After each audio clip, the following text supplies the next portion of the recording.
Which means it's time to start the show because we got a 1. And this week, we do have a 2. Back with the dose. All right. That's dope, man. Because last week, I mean, like, it was good. I talked the whole time. Just way more lonely without you, brother, man. Yeah. I mean, even though that voice echoes for both of us and all reverberates these walls that much from you, I'm sure it's a little lonely. Yeah. My presence is heavy sometimes, you know. I bring it. Wilkinson was in the live chat last week, and she said, "Oh, no Dan Rants." I said, "Hey, that's what's up, bro. That's a follower. Sad of the lack of your presence due to sickness, but that's okay, folks, because it's welcome back to the Truther Cast, home of the Truther Cast. We are here to take your truth order, and although the camera might be a little bit crooked, I don't know if it bugs you guys that much.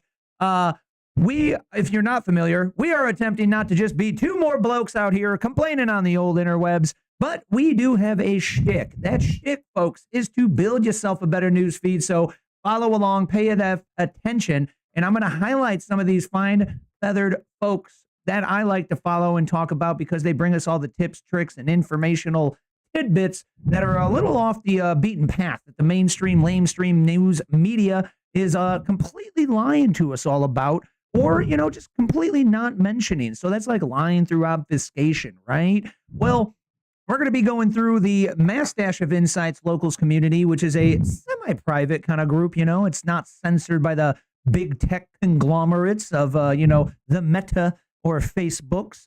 And, you know, it's a nice place where you can come and hang out for free. So it's free smells, you know, like the old Jim Johns.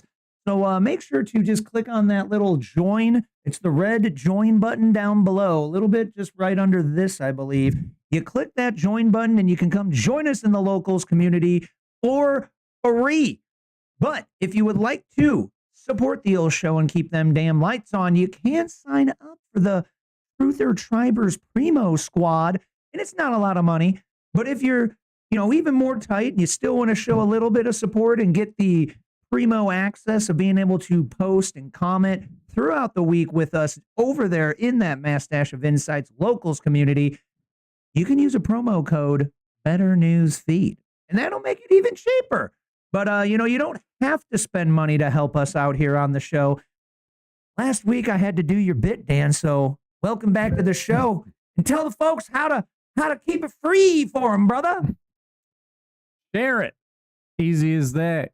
Clickety click clack, 3 of them, and then you can share it to wherever in the whole wide world, to your friends, to your enemies, to the president, to Venezuelans, narco-terrorist organization running guy, you know, your grandma, your gopher. If it's, you know, you might have set up an email address for your gopher. You never know. But yeah, just everywhere, and it's free, it's caring, it's sharing. That's all there is to it. Oh, and you get to avoid being a hoe because you shared the show. You can't leave the most important part out. Yep. Almost did. Got it in the back. You know, you got to switch it up each week, you know, maybe make it a little bit of your own thing, you know, like, but, you know, the main idea here is just to help people know there is an alternative path in life. And the way to not be a hoe is to just share that damn show out, folks. Yep. So if you share it out, you'll help somebody with maybe some awarenesses and stuff like that. Yeah, realization and awareness. brings all sorts of possibilities of goodness. Hopefully just goodness. I don't think any badness can come of it. Now we're just thinking too hard. Only for us. The overthinkers. The yes. only badness could come for us. Shut off the overthinking. I now don't overthink all of a sudden. Dude, that's the trick, man. That's you got to James O'Keefe it. Yes, reverse James O'Keefe. Uh-huh. He's got to get him a pair of these. Which we do have a few James O'Keefes in the tank here to go over, folks. And it actually was a decent news week. So, we might as well just jump right on into it here, folks. Boop. All right, there we go. While I fix the screen here, because it's more fun when things are a little bit broken, I do want to remind you that another way you can help keep the lights on here, folks, is hitting that little linky poo down in the description box down below. That is signup.toleratetech.com. As usual, this show is sponsored by Revival Tech Solutions. That's me, my company. I'm the one and only guy here at the company. So when you join the Tolerate Tech membership, you're going to join these 4.8, 536 reviews, and you're going to figure out what it's like to get computer security, support, and emergency monitoring on that damn computer for the low cost of only $140 a year. Hot damn. It's a good deal, folks, and you'll have a like-minded tech guy to help you out so you're not pissed off and you don't want to punch your damn computer. If you're close enough, though, here and you can drop things off, I did just put out a new gaming PC blog post here for trying to troubleshoot issues. And so if you got a gaming PC and, hey, it's not running sweet, or maybe it's time to get it updated, optimized, tuned up or something, you can also bring that sucker in and I will make sure that it's running and working sweet for you. So Revival Tech, that's me and the company, definitely helps keep the lights on here at the studio. And, if you got a computer, then it's you're spending money to help keep the lights on, but, you're getting helped out too. So there is that. That was a good thumbnail face, Dan. Good. Yeah, sure. I was enjoying myself right there. I think that's a good one. I figured I'd be kind of pointing the other way, but I like off into nowhere. I don't have too many big insights of the Diddy documentary, but I did cover that it was coming out last week. It has since come out. I have since watched it, and oh, sweet Lord, if you already didn't know that guy was a bit of a dirtbag, holy baloney, bro. This dude for 30 years has been lying, cheating, stealing, and raping people, dude. It's bad. Yeah. And so I had no idea. Get your chastity belts on, protect yourself. Oh, me. But dude, the girl that actually started the whole lawsuit thingy that blew this all off, bro, was his main chick that he was beating the crap out of and then putting through the weird, here, we're going to have this gigolo come bang you while I watch shit and all kinds of weird stuff, bro. But Mr. 50 Cent's documentary is entertaining, informational, and eye-opening to how Mr. P. Diddy has run and operated his life, his business, and how he has negatively affected pretty much every single person around him. Very, very informational. And I wonder, it would have been almost like tampering with the case, right? But if they put this out before the case, bro, I wonder if this dude would have went down on all of them, because they also in the documentary interviewed some of the the jury peoples, right? Mm-hmm. And homie, one of them, this girl, she's like, yeah, the so and so that came on to tell her story, she was really emotional and she just kept crying. So I was like, what? I can't take this serious. Mm-hmm. Bro, when you listen to that girl's story, you're like, dude, you're not just making up some Diddy kidnapped you. Yeah, it's probably 100% true. Yeah, you don't want to get caught up in some defamation. And then if you're into this fun, silly drama stuff, right? Just type in 50 Cent interview and watch all the interviews he did because they're hilarious. If you missed it, bro. last week before the show came out, his only mainstream media interview he did was ABC because ABC is the only channel that's allowed in the jail where P. Diddy's at. Like, dude, thought it out, bro. Savage. Like, and Savage, dude. And then the epiphany that doesn't have anything to do with like the court case that he went down for and everything, bro, was, you know, you can make a documentary kind of lined together to kind of convince somebody of almost anything you want, right? Well, the way that this 50 documentary is put together, bro, it seems extremely likely that Mr. P. Diddy was somewhat too directly involved into the hit on Tupac, and then maybe even Biggie, and then like did some weird shit every year on Biggie's birthday. And then when he died, the like Bad Boy Records was going to pay for the Biggie's like, you know, funeral because it was their guy and like, you know, hey, it's the right thing to do. And then Diddy looked at the bill and said, oh yeah, dude, hey, put that on Biggie's estate. So he made the family pay for it. So just micro grimy, like, bro, you're making all this monies, and then like you get this dude click clacked, and then so go and watch that if you got Netflix. If you don't, hit up a friend that's got the Netflix or knows how to download things. First up for the week, we're gonna start right off with a disclaimer warning. Dan, you're not a medical professional, right? I am not a medical professional. No medical degree here. Okay, neither am I, but hey, you are an informational curator wizard, right? You could say that. I thought I could say that about me. Maybe you too, right? So, you know, we go through a lot of things every week, right? Yeah. So, if the plate needed a title, you know. You know, right? So do you remember, I've said this a few times, do you remember what, I think, was it early this year, bro? Was it early this year or last year? Do you remember what what company they bought? Where I was like, oh, because they bought this company, watch this be like what happens. Might have been 24. So Pfizer bought this company for 40, I believe the number was $43 billion. That was a rapid cancer specializing company. When we covered that story, I said, oh, I bet you they know that, like, oh, either, you know, the jab's going to cause cancer or it's actually COVID that causes cancer, but there's going to be a turbo cancer like problem, right? And then all through the year, what's been happening? Cancer here, cancer there, blah, blah, blah, right? Well, now we have a fresh study that is showing that cancer rates are completely 110% by the metrics rising. And like, it's just all facts. So I just kind of thought, it's kind of like we called that one, bro.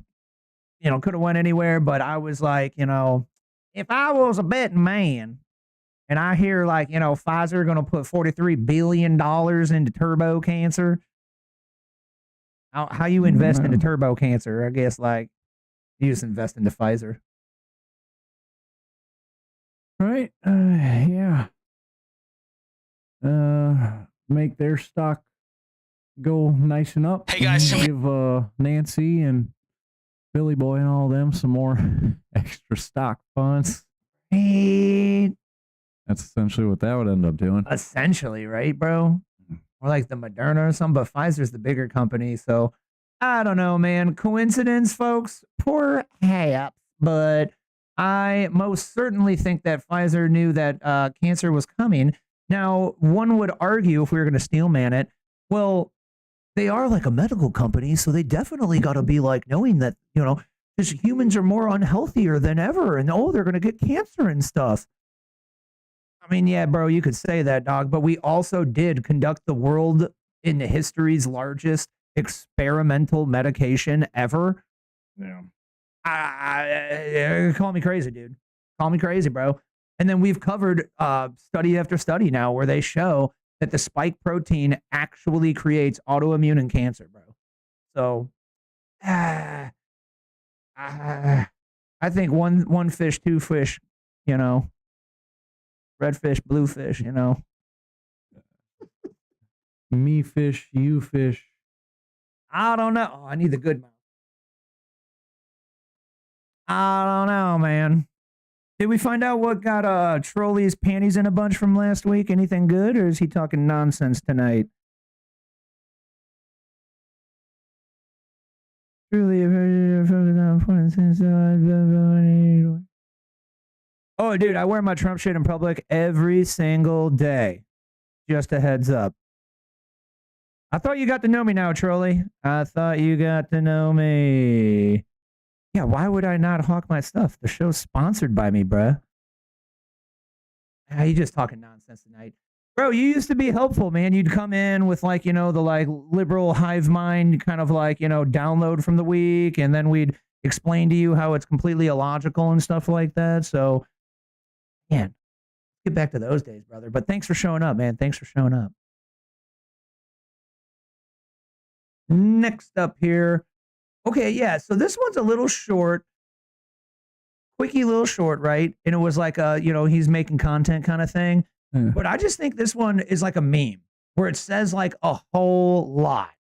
And it basically describes the entire temperament of both sides, right? And Republican rallies, and the results speak for themselves. I'm right into the Biden protest with the Trump shirt. Get your ass across the street. What the? Biden says children, not Trump. No, stop. Don't snitch. Stop, I'm blending in. No. You guys are my people. You know what? You can get hurt doing that stuff right now. Oh, yeah? You see how much hate it is over here? It's a public sidewalk. I feel like I'm gonna get jumped out. Oh, damn. So when you poured water on me, did it make you feel happy? Yeah. Why is everyone so angry? I'm just walking the sidewalk. I have to change shirts. Can I hide behind you? Okay. Now he goes into the Trump rally with the Biden. Okay. Hey, come on. Just so much more respect over here. I'm here for my favorite president, Biden 2024. I want to sniff children.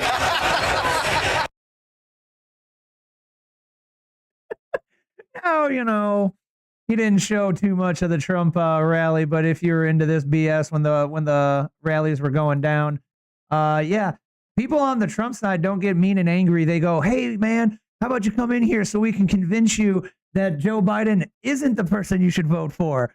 Where the left, you go over there and they're like, "You're such a like freak out, say mean things, and pour water on you and stuff like that. Like,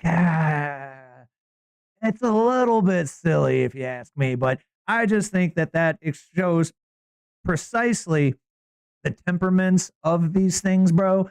And, it's a little bit like I'm biased because I talk about this shit way too much and I'm like terminally online, but I like the Rob Reiner thing, bro, where like everybody's griping and bitching that Trump was like, "Oh no, a terrible thing happened last night. Mr. Rob Reiner was murdered by his son, but some people say it was because Rob was getting very angry and made his son upset, and it's because Rob has TDS, like everyone's saying like, why'd you bring that up?" But it's like, man, I do kind of think that's a good point, right?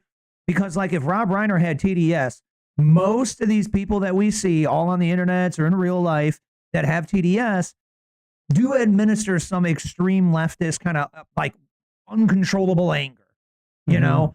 And so if that was what it was like in Rob Reiner's house, like what was the kid taught? And it's not like, oh, TDS created a murderer, but a lot of these bad events are connected to left-wing extreme anger that just keeps getting stoked by the mainstream media, right? And then, so did you hear about the Brown shooting? There was a shooting at Brown University, right? I seen and heard a little bit about that a little later today. Right. But yeah, I don't know much about it. So they just let out some info about the victim, and apparently she was the conservative leader at the school. So again, one would only imagine. I can't wait to hear about that shooter, but so far, all of the shooters of late have been connected to left-wing violent extremism. Yeah. So, there's a thread here to pull, dude. Like the silly little video we just watched, bro. Like, look at how angry these Biden people were to him, bro. With the Trump shirt. Get your ass across the street. What the? Biden says children, not Trump. No, stop. Like, they're just kind of unruly and angry people, bro. And like the Trump thing is all about being angry at the deep state, It's all about the deep state. You know, it's the bad politicians, all the bad politicians, you know, all the bad. And like the Biden thing was all like, if they're a Trump supporter, give them a problem, maybe do something to, you know what I mean? Like it was like attacking the supporters and not like, oh, all of the Trump supporting politicians, be mad at them. So personally, I find it very wild that the left is just turned into a hate the people, hate the people, hate the people. And then we're all like, I wonder why these people are doing bad things to other people. It's like, Yeah. the Charlie Kirk, you know, the Trump, oh, you know, God bless, bro. This poor girl over at, you know, Brown University, like, not cool, man. Not cool. I thought it'd be a good time to check in with Doge. I did hear that they removed it from the national debt clock, so we can check that out. Really? Yeah. But Doge check in here for the week, if you haven't heard. Over the last 5 days, agencies have terminated and descoped 55 wasteful contracts with ceiling value of about $1.6 billion. So it probably means that they saved $223 million by cutting it off, right? But it could have bloated up to 1.6, like over the term of the contract, right? But they stopped it short, right? Including a $3.1 million DOE professional support contract for, quote, customized help and expertise on energy resilience for states. Which, you know, maybe it explains more in the document of what the hell that means, but cut that out. And then 2.4 million DOW enterprise project support. Big corpo bloat, dog. So like our government's just blowing money on consultants that probably talk in, you know, circles and go, you know, did a good job on that one. So everybody learned something. Thank you. I'll collect my check. I'll see you guys later. You know, man, like, but Doge is still functioning and doing stuff. Let's see if that national debt clock still has the Doge.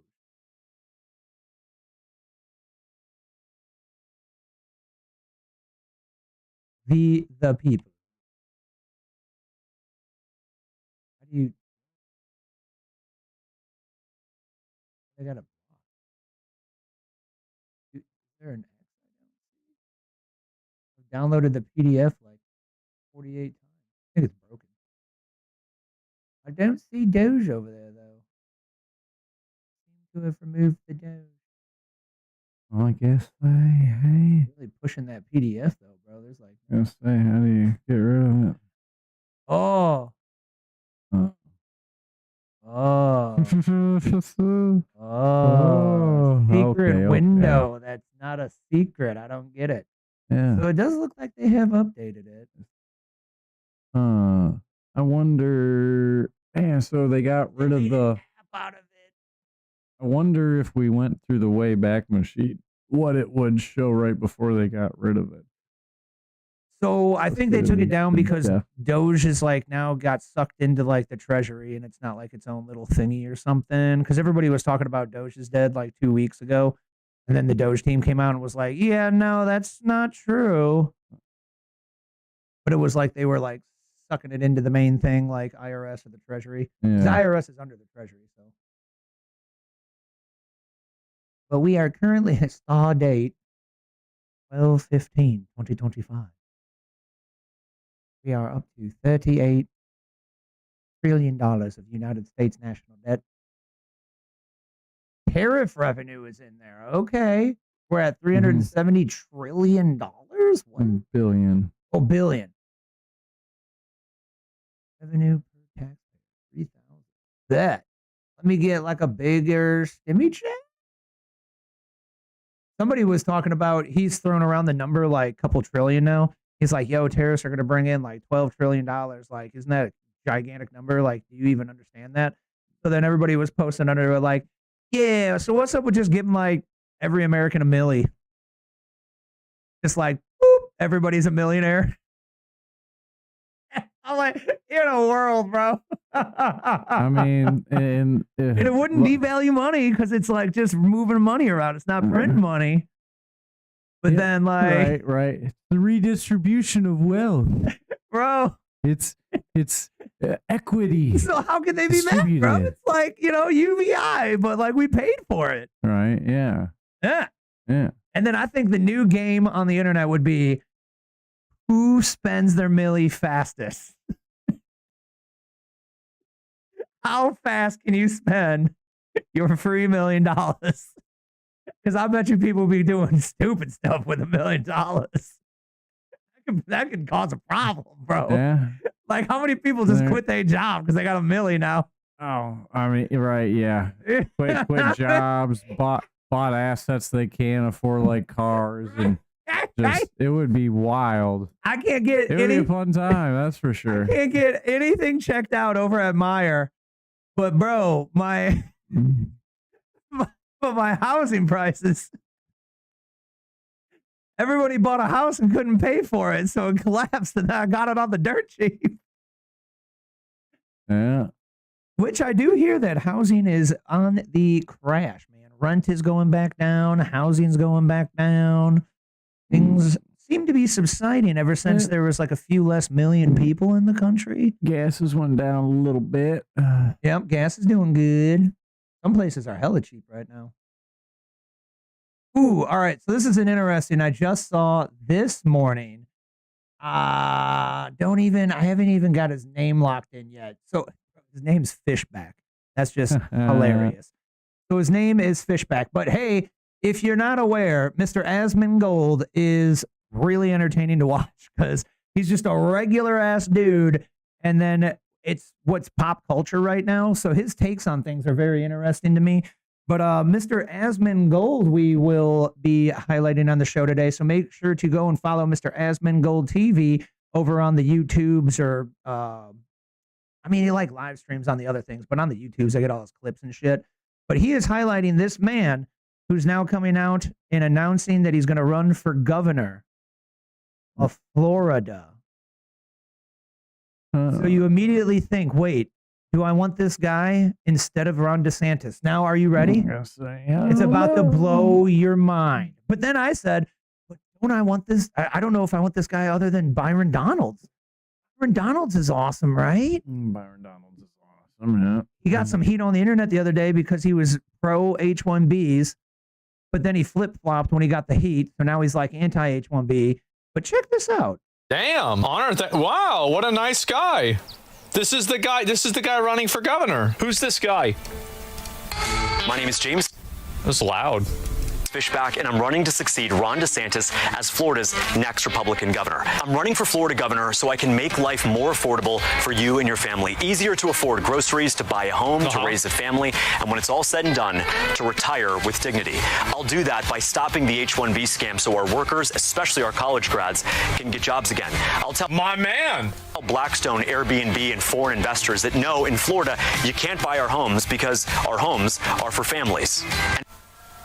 Who is this guy? I'll stop the construction of any AI data center that threatens. Holy And I'll completely what? and totally eliminate property taxes for every Florida resident. Because in America, you don't rent your home from the government. You own it, free and clear. Oh my Nowadays, God. not all Republicans are the same. If a Republican politician supports the H-1B scam that fires our workers, he can't be our next governor. That's If he right. So he's like just going down the list of all of the like hopies and dreamies that we would ever want. It's just going down the list, bro. Listen to this goes shit. out and supports the building of AI data centers that threaten our electric bills and our water supply, he can't be our next governor. Obviously. And if he goes to Congress and does nothing for us but makes millions of dollars trading stocks for himself, he can't be our next governor. Congress. I am so glad that we are finally getting young guys in politics that are sick of this shit. Bro, I just hope it works. I do. Guys like Mandami, like hopefully, like even if you don't like him, right? Even if you don't like him, I just love to see guys that are not geriatrics coming in there. Get the youth. Yeah, bro, like we've been ruled by these Yeah, bro, 100%, right, dude? fucking erectile dysfunction Social Security recipients for 40 years. I've had enough. Byron Donalds can't be our next governor because he won't fight for Florida like Ron DeSantis has. I will. I'll fight to preserve Governor DeSantis' wins by keeping Florida free from DEI, radical transgenderism, Soros-backed prosecutors, child predators, voter fraud, and the millions of illegals that invaded our country on Kamala. Bro, voter fraud, illegals, property taxes, AI data centers jacking your electric bill. Bruh. Okay, tell me who you are, James. Harris's watch. I'll do that because unlike Byron Donalds, I'm not a politician. I'm an investor and a businessman. I stood up to Wall Street. I sued the Federal Reserve, and I filed a landmark brief with the Supreme Court to... Hold up.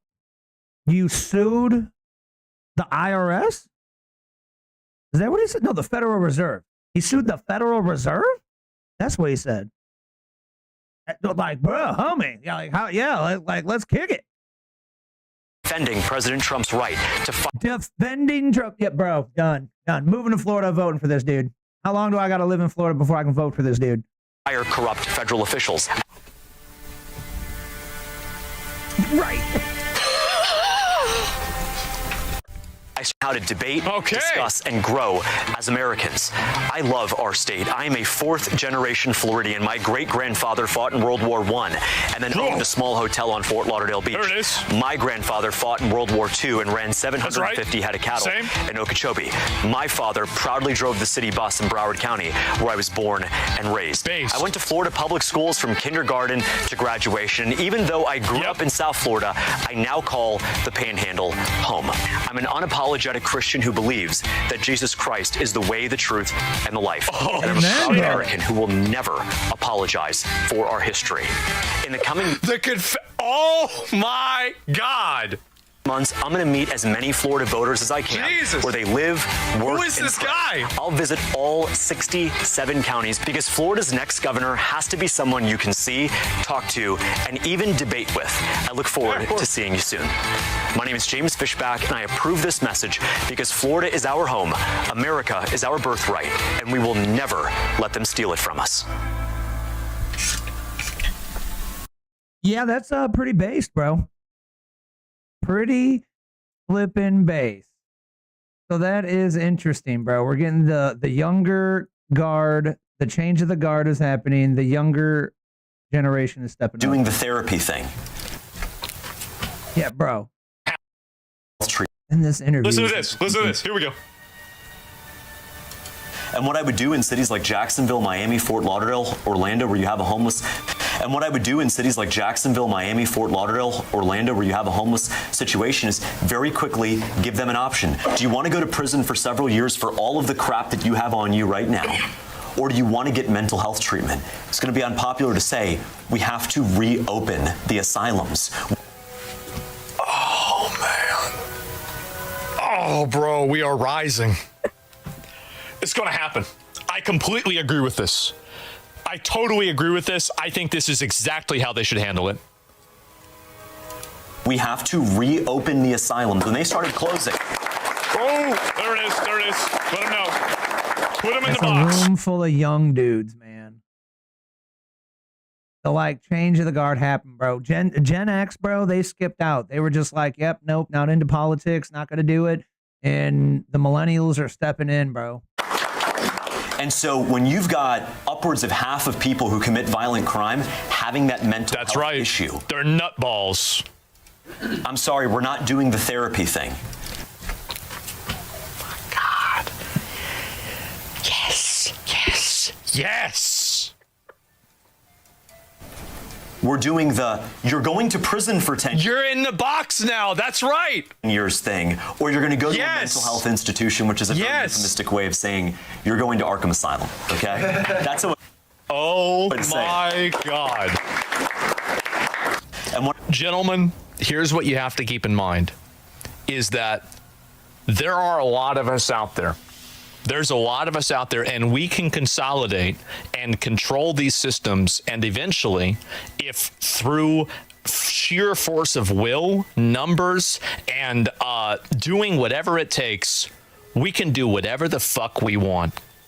That's how the world works, and that's what the left did for the last like elemental, XYZ year, whatever, like you know, hey, we don't want to we're going to consolidate together and make everybody do what we want in some kind of authoritative totalitarian way, but like in some, you know, legitimate, league well and very, you know, sophisticated manner, but stopping the bullshit that's been going on for the last, you know, what, 10 years or some shit.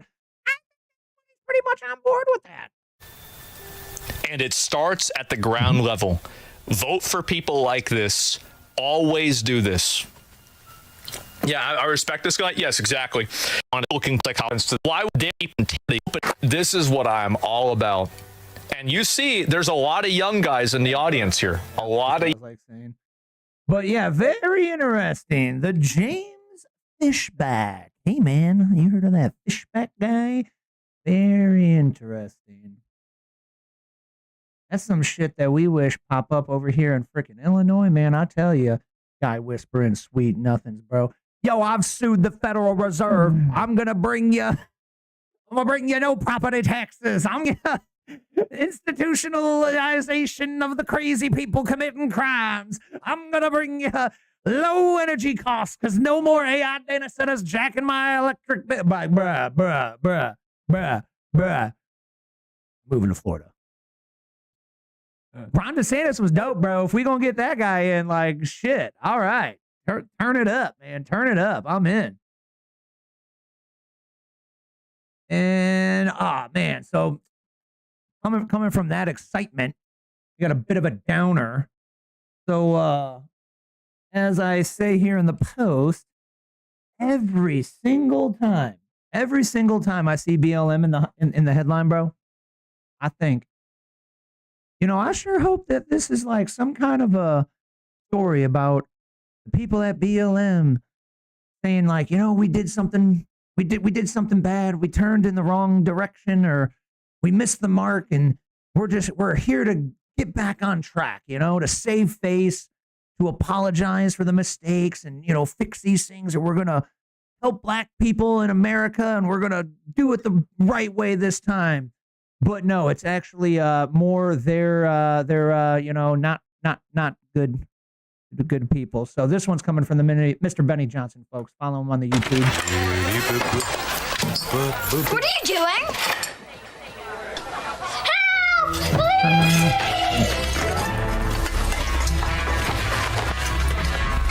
Please! Go on inside. Hey, get down from there! Get out off the roof! My car! Hey, what's in that bag?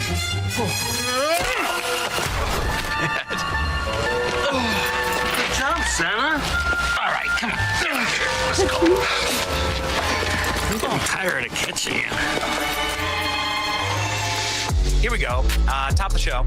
Oklahoma City BLM leader charged with wire fraud, money laundering, alleged $3.5 million embezzlement scheme. Hopefully this is something that's going to balloon into a much larger investigation into BLM, the $100 million that they stole. The executive director of BLM has been charged with wire fraud, money laundering, and federal prosecutors. She diverted more than $3 million, returned bail checks into her personal bank account over a 5-year period.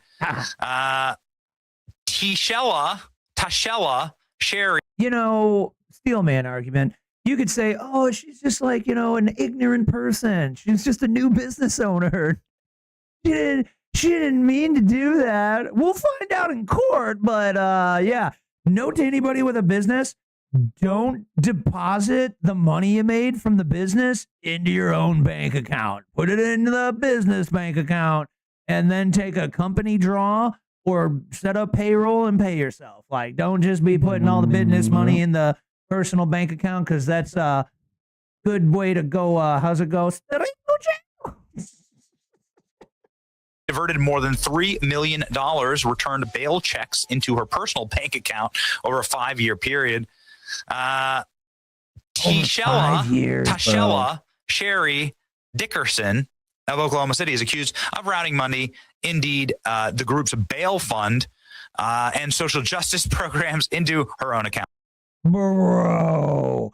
So, like, the first one was Patricia Coolers, and she was the big one that bought the mansions and the blah, blah, blah. She was like tip of the iceberg, I believe. She was like, what, the top of the entire, like, national system of BLM. So this woman is the tip of the iceberg for Oklahoma City. And then, so this is just one woman in one city, bro, that was taking the money and just pocketing it. $3 million over freaking like 5 years. Like, God bless. No wonder why everybody signs up for activism, right? BLM OKC raised more than $5.6 million beginning in 2020, including major grants from the Community Justice Exchange and Massachusetts Bail Fund and the Minnesota Freedom Fund. What the hell? Why are those states investing in the Oklahoma City one? Is this like an Oklahoma City, not in Oklahoma? I don't know. Either way, man, the point is over 5 years, this woman stole about $3 million out the freaking tank. And I'm sure she thought, oh, I'm going to get mine. There's enough money in there. So like, it's totally fine. Out of 5.6 million, I only took like 3.1. So there's like 2 million. That's plenty of money to put it into the bail fund. Why do we have a bail fund for planning on people getting arrested? It's almost like you think all your people are going to go do like naughty things. It's almost like a different version of no cash bail. Just let them back out. They got in, they got arrested, but that's fine. Let them back out. Same thing, Till we get the insane asylums turned back on. Just different. They just are trying to keep them out of jail. Right, dude. So yeah, bummer to see BLM in the news again for stealing more of their follower and supporters' money. Very, very unscrupulous. And in my humble opinion, unforgivable, folks. I don't know. Call me crazy, but that is a bit of a baby bathwater situation for me. If I was part of some, libertarian-y or, independent-y, Republican, conservative, anything. If I was part of some middle to right group and I found out that they were just robbing the bank, bruh, I'd be like, yep, done with this group, but like support all day for TPUSA. If an expose comes out and we found out that TPUSA was funneling, 3, 5, 7, $28 million of all those donations that went in, be done, bro. They'd be done. Mm-hmm. It'd be like, bad guys at the top funneling the money. Nope, there we go. Got another like somebody ruined it for everybody else, man. What a bunch of bullshit, dude. Yeah. Well, next one up, man. We got a Mr. Dinosaur this week. I didn't think I got one in there, but I did. I love when you surprise yourself. You have little faith with you. Dory brain, member, not strong. You gotta get more member berries. Yeah, I definitely need some more member berries. Member berries. If anybody knows where to find some in stock, let me know. Oh yeah, I do remember. Wilkins this saying one. in the chat, she's got it. What's the supplement that he takes to have more member berries? I forget that one. She'll figure it out. All right, what do we got here, Dinosaur?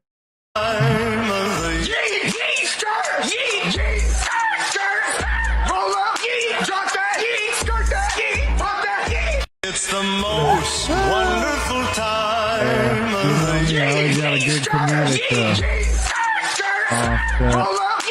Yeah, your one last week was good time. That was like, oh, time for a Dinosaur comedic relief. All right. That's good. Yep. That's what I'm good for. Try to be.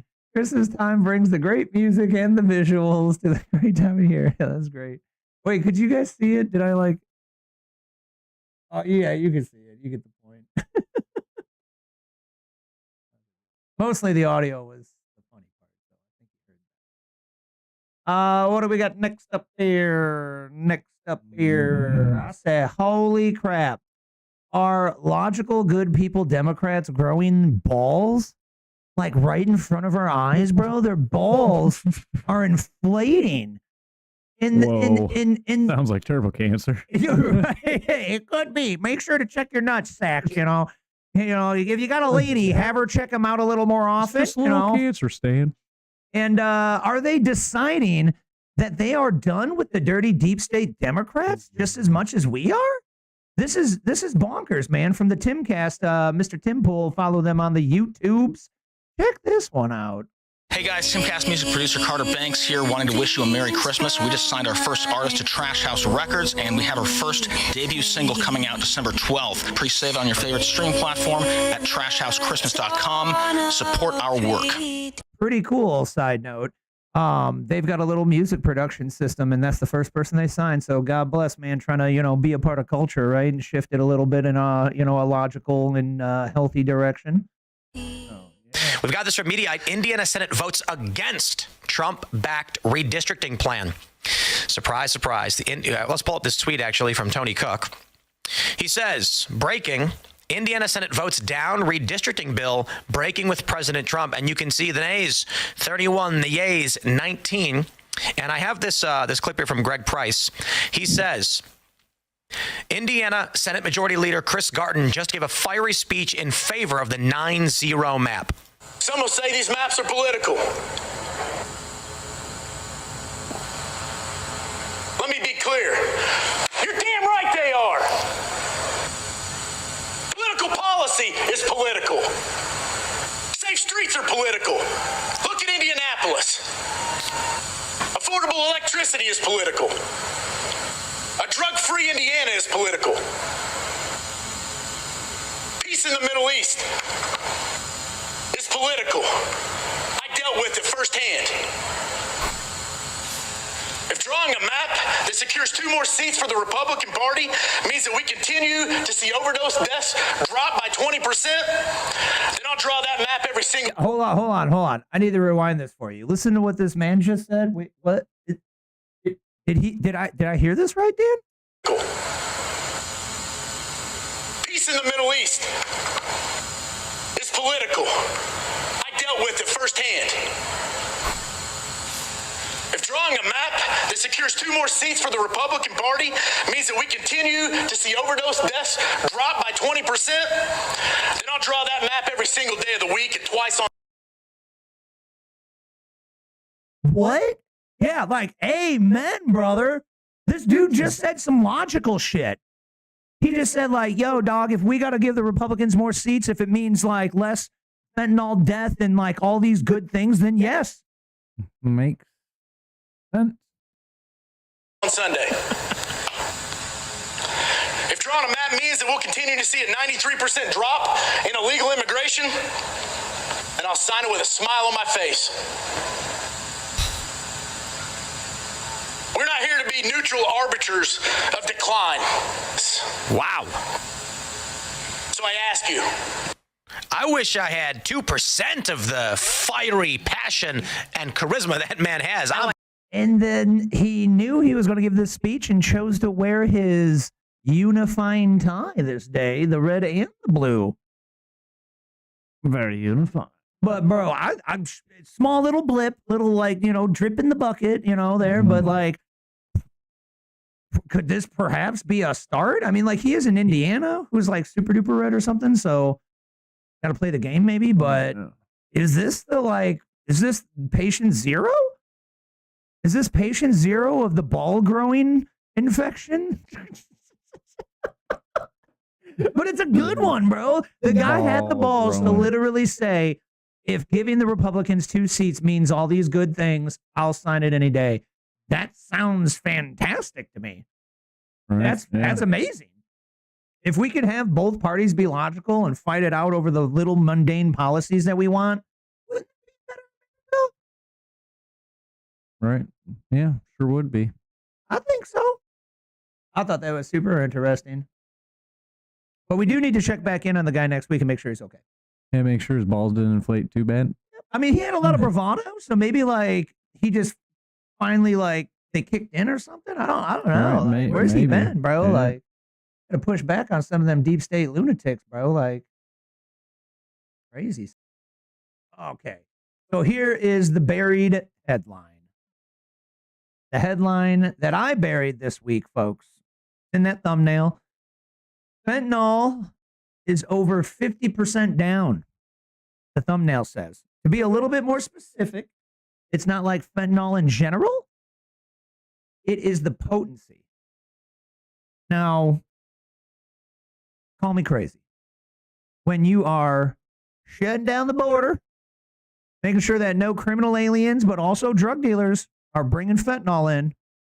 And then you start blowing up the mother effing shit out of the boats that have fentanyl on them. Are you going to have less fentanyl in the States? Probably.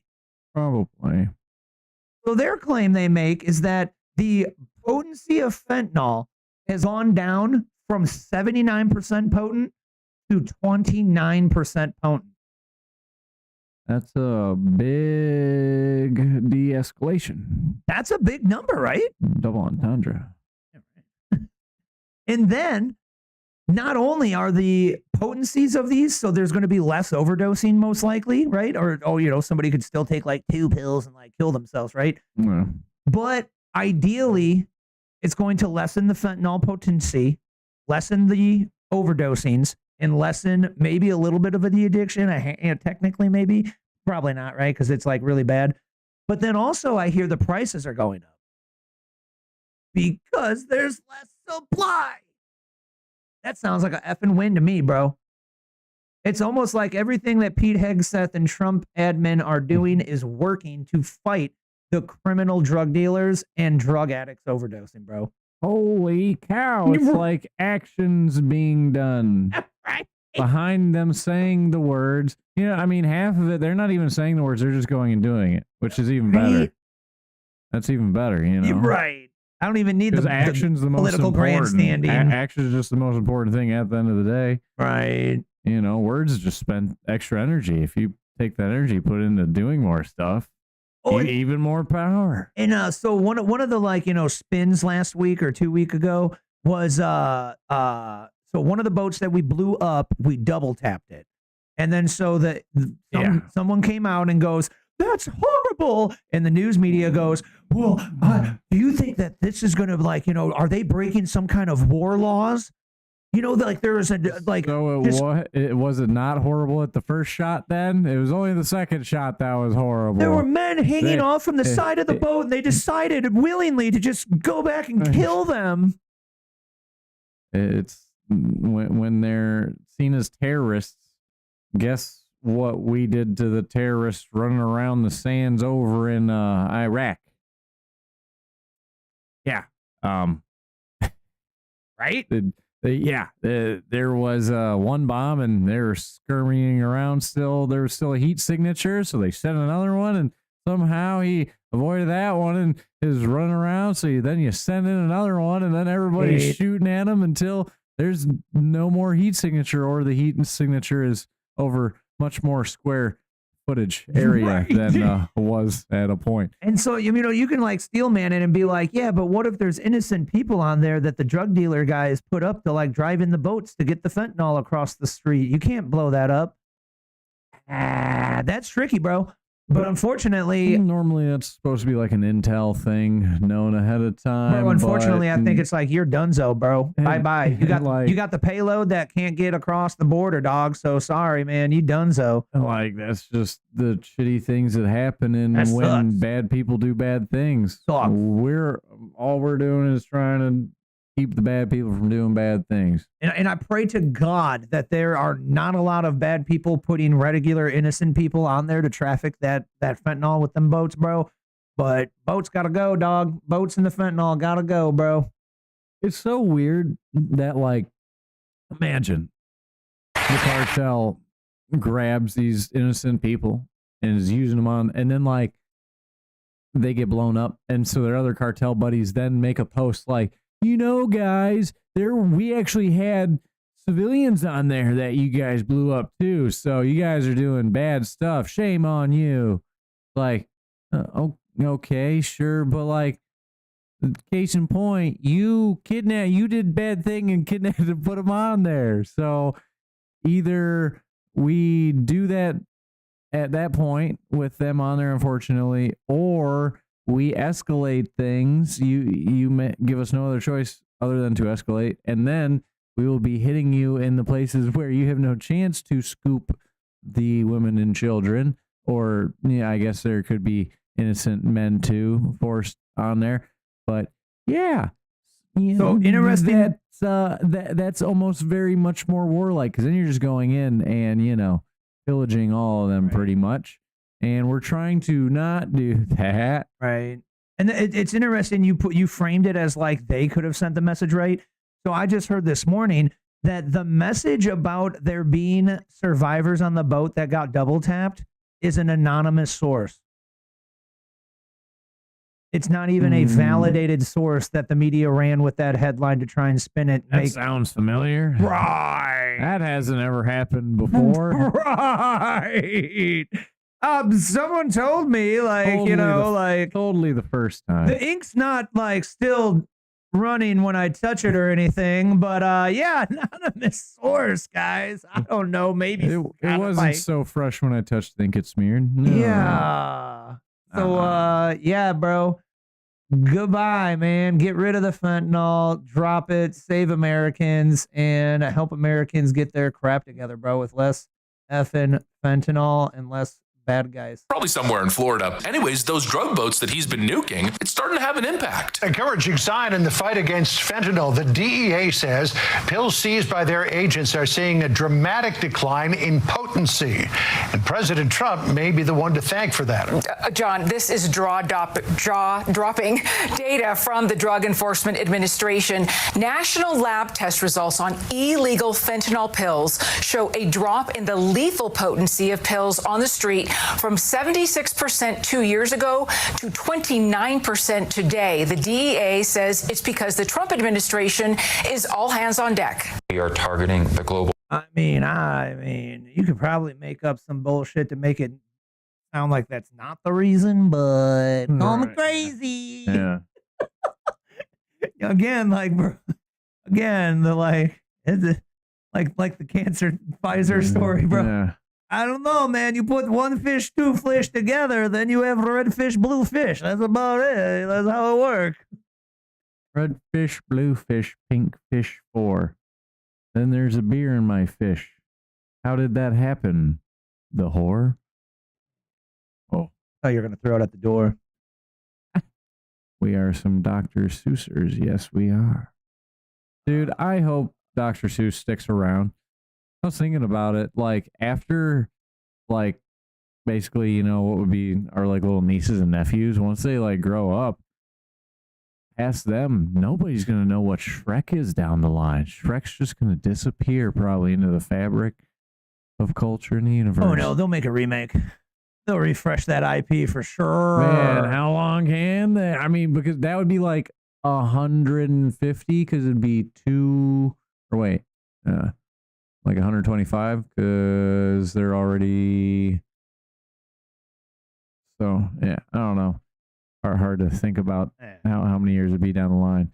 Hopefully, but I was thinking about that. I got a little sad, thinking Shrek might not be in somebody might not know what Shrek is down the line. They'll be missing such joy and. Well, that's what's, showing all the youngins the old shit that you liked is for, I suppose, to try and, evoke some emotions out of them so they like it. Like for my brother and sister's kids, right? I'm making a completely off the internet TV channel station. So it's going to be just all controlled, no commercials, blah, blah, blah, right? And what did I put on it, bro? All the cartoons that we grew up with and not the new bullshit, So it's we got Hey Arnold, we got Doug. We got Cat Dog. We got, Captain Planet. We got Johnny Quest from my mom's generation. Doug. Yeah, Doug, bro. Doug all day. Patty freaking mayonnaise, dog. Freaking Skeeter, bro. Golly, dude. Classics, dude. I got all the OG Ninja Turtles I grew up with. All the old school shit that we think is the right cartoon things, not none of that new woke BS, right? Man, such good times. So since I posted this one, there has been a little bit of pushback, I do believe, where a judge is trying to say that Miss Tina Peters is being charged stately, so Mr. Trump can't pardon her. Now I did type Parsons her, but we all know that means pardon.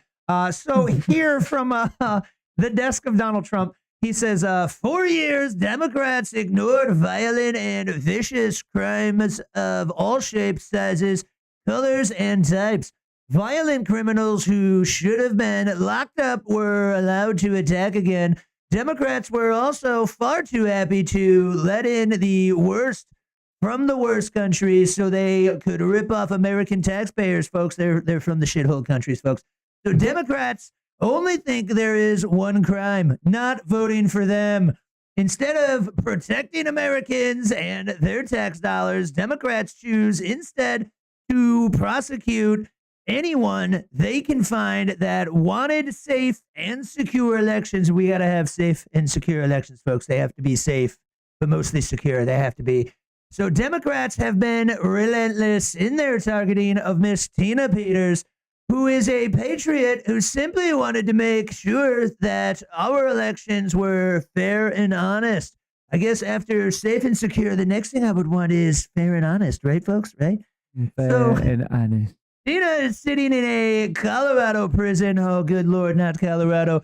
In a Colorado prison for the crime of demanding honest elections. They won't even bring her an IPA. Today, I am granting Tina a full pardon of her attempts to expose voter fraud in a rigged 2020 presidential election.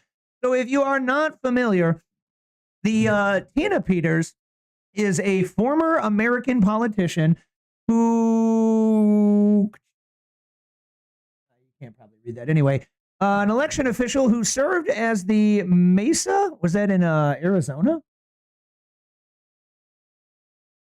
The Mesa County clerk, Colorado. Mesa County clerk and recorder in Colorado from 2019 to 2023. She gained national attention as a prominent promoter of unfounded claims that the 2020 presidential election was fraudulent. In 2021, while in office, Peters facilitated unauthorized access to the county's voting machines by allowing an outside individual associated with election deniers like Mr. My Pillow CEO Mike Lindell to copy sensitive election data, including turning off security cams during the process. Images and passwords from the systems were later leaked online. This was part of an effort to prove election fraud claims, which courts and investigations have repeatedly found to be baseless. Yes, so Grok gave us a bit of a mainstream, lamestream media bias version. This woman was trying to expose voting fraud. And then the Joe Biden administration, I mean, but it's the state, but under that guise and protection of the, the ethos, the zeitgeist of the Biden administration, they locked this woman up for trying to expose voter fraud, bro. And I'm a bias because I see a lot of signs that point towards voter fraud being very legitimate claims, man. And sometimes I feel just 100%, non-debatable. The one that I constantly bring up, like, broken record is, over in Philly, we had that digital packet of votes that, got shipped over to a server in Italy, and then it got shipped back to the server in Philly, and the hash was different. And a hash, folks, if you don't know, is a special digital long number letter character, like a quote password kind of thing. That is, if that changes, the file's been manipulated. It's a random generated number when you create the zip file, these votes, and then it got sent to an Italian server. Why over in Italy? Who knows? Maybe because the Vatican's there. I don't know. And then that packet came back here, and that hash was different. So that means data forensically that the packet, the digital packet of votes, was 100% tampered with. Now, were changes made? Who knows? Maybe a real investigation would have figured that out. But something was altered. Maybe it was unzipped and it was rezipped and all of the data was the same. But there should be some kind of chain of custody. We got a digital chain of custody, I would imagine. Or maybe not. Maybe not. Maybe not. But I don't know. That blank. one's pretty non-debatable in my nerd world here, man. Like, if you got a altered hash, the protocol in the tech world is literally you don't install that file. It's the whole point of a hash. If you download a file and the website says this should be the hash, but the download file is different, you know that it's a bad payload. And you know that it could be a virus because it's not the right hash. Just saying. So hopefully Miss Tina Peters can actually get that full pardon from Mr. Trump and the administration, and the dirty deep state Coloradoans don't keep her locked up. Because the Tina Peters story, I don't know if it's like worth getting into it. Definitely not like, Grok just kind of gave us the quick lamestream media version. It did not look like she was trying to be shady. It looked like she was having to be like secretive so that she wouldn't get stopped from trying to expose the fraud. You know what I'm saying? So it's like, how you going to stop a criminal? You might need to do some criminal activity to find out that the criminal's doing some criminal shit. Like, so two wrongs don't make right, but in this situation, it makes sense. You know, I don't know if I really have like a great analogy. Oh, dude, I was wondering if I saved this. Yes, I did post this because I was I wanted to show you.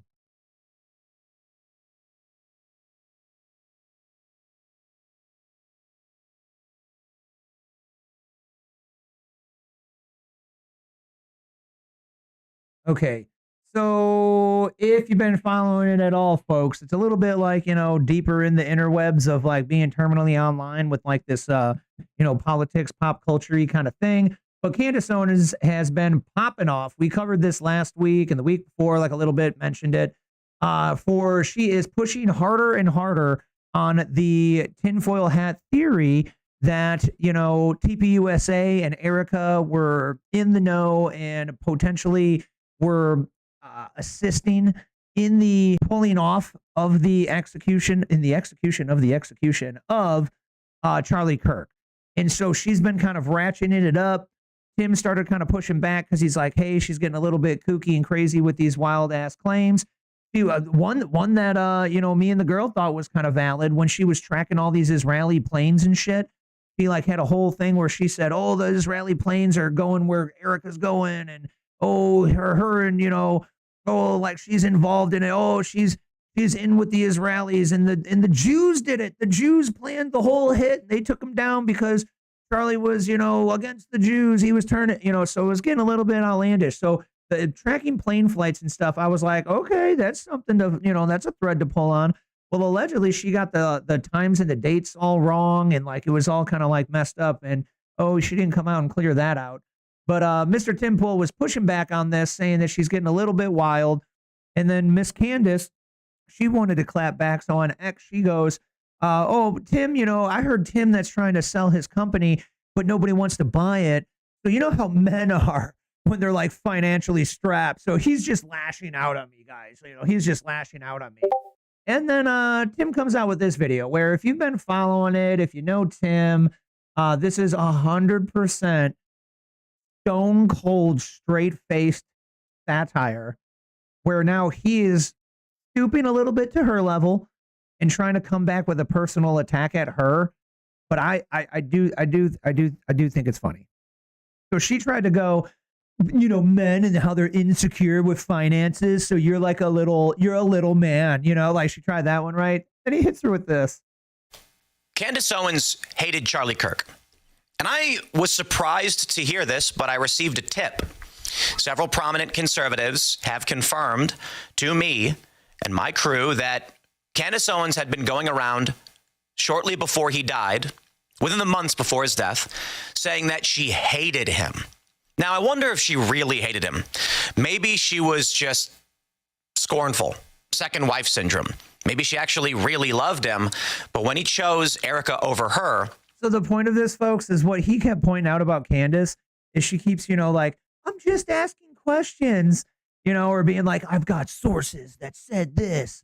And he's like, dude, I could do that too. And then, like, oh, somebody texted me, I have a source that, it's all about like, juicing it up or something like that, right? And so what his point is that now, at this point right now, the number one person that harmed Charlie Kirk's legacy of Christianity and bringing together and debate in a pro-America and pro-family was the assassin, obviously. The second one that is ruining his legacy most is now Candace Owens.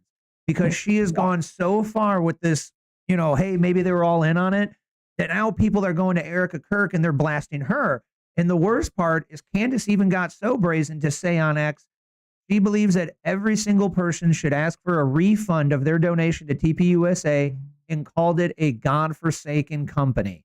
That is absolutely missing the mark, in my humble opinion. Even if you think there's a tinfoil hat theory going on here, folks, I just don't understand what the hell she thinks she's doing, dude, unless it is to actually harm TPUSA.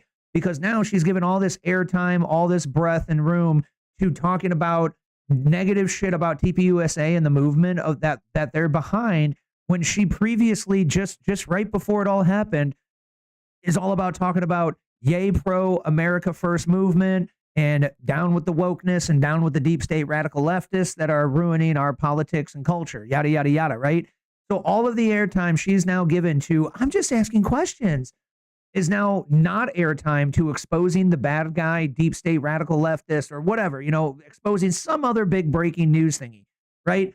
And so she's not doing that. And then on top of it, she's harming one of the largest organizations that's helping America First, helping pro-Christianity, helping pro-family in America. So she's now doing negative help. She's now harming the entire movement, talking about all this bullshit, to which then she claims she's got a source that says, oh, the French military put a hit out on her, and oh my God, look out, she's going to be assassinated, right? By the way, we're taking the week off.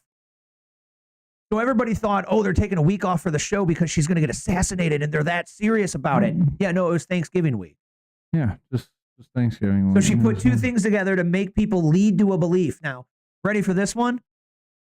Candace Owens is now the #1 person that has made the most money because of Charlie Kirk's death. Yeah. She has been #1 podcast in some categories over the last couple weeks, and she is ratcheted up to like, oh, tinfoil hat, tinfoil hat, bro. And there's a bunch of tinfoil hat conspiracy channels over the last 5-10 years, bro. I don't even watch because they just talk in circles, bro. And they just talk about like radical, crazy tinfoil hat shit that is maybe fun to shoot the shit about, bro. But it is not progressing anything, and it is confusing. It's like fog of war type shit, bro. It's just blowing smoke. You know, it's like what that phrase is literally there for. So Tim goes in on this one, bro, just making up a serious satirical, well, I actually got text messages. So I have sources that say weeks before she actually hated him. And then explains, you know, oh, she used to work for TPUSA, and, you know, oh, maybe she's just sad that, you know, Charlie Kirk actually didn't love her and they weren't soulmates, and, you know, Erica was. So now Candace is here just to burn the whole, you know, Erica Kirk legacy, Charlie Kirk legacy, and the whole TPUSA down because, you know, she can't have it. Nobody can. Fam. Doesn't work this way, okay? And this is how she began these lines. Here's what she had said in the past. No one, and I mean absolutely no one, outside of my husband and Erica Kirk has the power to shut me up right now. That's it. Asked her about the conspiracy. So it was 2 people, not 3, sorry. And then Erica Kirk came out and was like, yo, somebody like, yeah, stop this nonsense, man. Like, please, just like with this conspiracy theories, like, just stop. And then she didn't. And then we have word yesterday that everybody's scuttlebutting about today that Erica Kirk posted that her and Candace are going to meet today, I believe, in person and have a discussion about this matter. So I'm sure, you know, if it's somewhat worthwhile, we may be covering that one next week. But if you're into all this, you know, inside baseball scuttlebutt drama, make sure to follow on X, man. Follow Mr. Timcast, Mr. Tim Pool, or follow me, you know, at Mastache, 3 S's in a row, 4 in the whole word. You follow that at Mastache, and I'll be posting about this stuff over there too, folks. But a little bit of inside baseball here for the week, you know, kind of interesting. They're talking about the big assassination thing, you know, like. But if you are into this stuff, this is really hilarious because he keeps just repeating it over and over again. Like, Charlie Kirk didn't love you. Charlie Kirk didn't love you. He's like most def, like low key trying to razz or rub it in, bro. Evil. And what does that really mean? She is causing suffering, pain, destruction all around her to a great degree. It is demonic in the most literal sense. What's fascinating to me is, I said the other day that I feel like I got a message from the Lord, and they were like, oh, Tim now is Christian. I've never said I was Christian. I believe in God. I believe there is one God. I believe that Christian morality is as close as I can understand to proper morality, the most effective means to serving God's will. I just don't agree with the Christian view on God. I don't believe in the scripture or things like that, but I do believe in God. I do believe that there is some kind of angel, there's some kind of demon, and in the plural, they are entities. Candace refers to herself as we and us, like the demons in the Bible. Which is a stretch, but he be poking. The demonic He knows how to poke. seek to drive us away from God's will. Now, I know many of you out there are not religious. I mean, you can make an argument, bro, because she's gone off the rails with this tinfoil shit, dog. Almost like she getting directed, bro. And it's been nothing but negativity for the movement and the culture. And we're not talking about stopping the bad guys, bro. Now, sure, she thinks like, oh, the bad guys are TPUSA maybe, or oh, they were in on killing Charlie Kirk. I ain't convinced, bro. In this world, I ain't convinced. the demons and the darkness seek to tear down and destroy. They create more destruction than they create order. And those of the light and righteousness create more order than disorder. Candace is creating disorder. She's hurting Charlie's children with a smile on her face. She has people secretly recording Erica Kirk so she can make money on a show. Scorned. But maybe this is why Charlie didn't want to be with.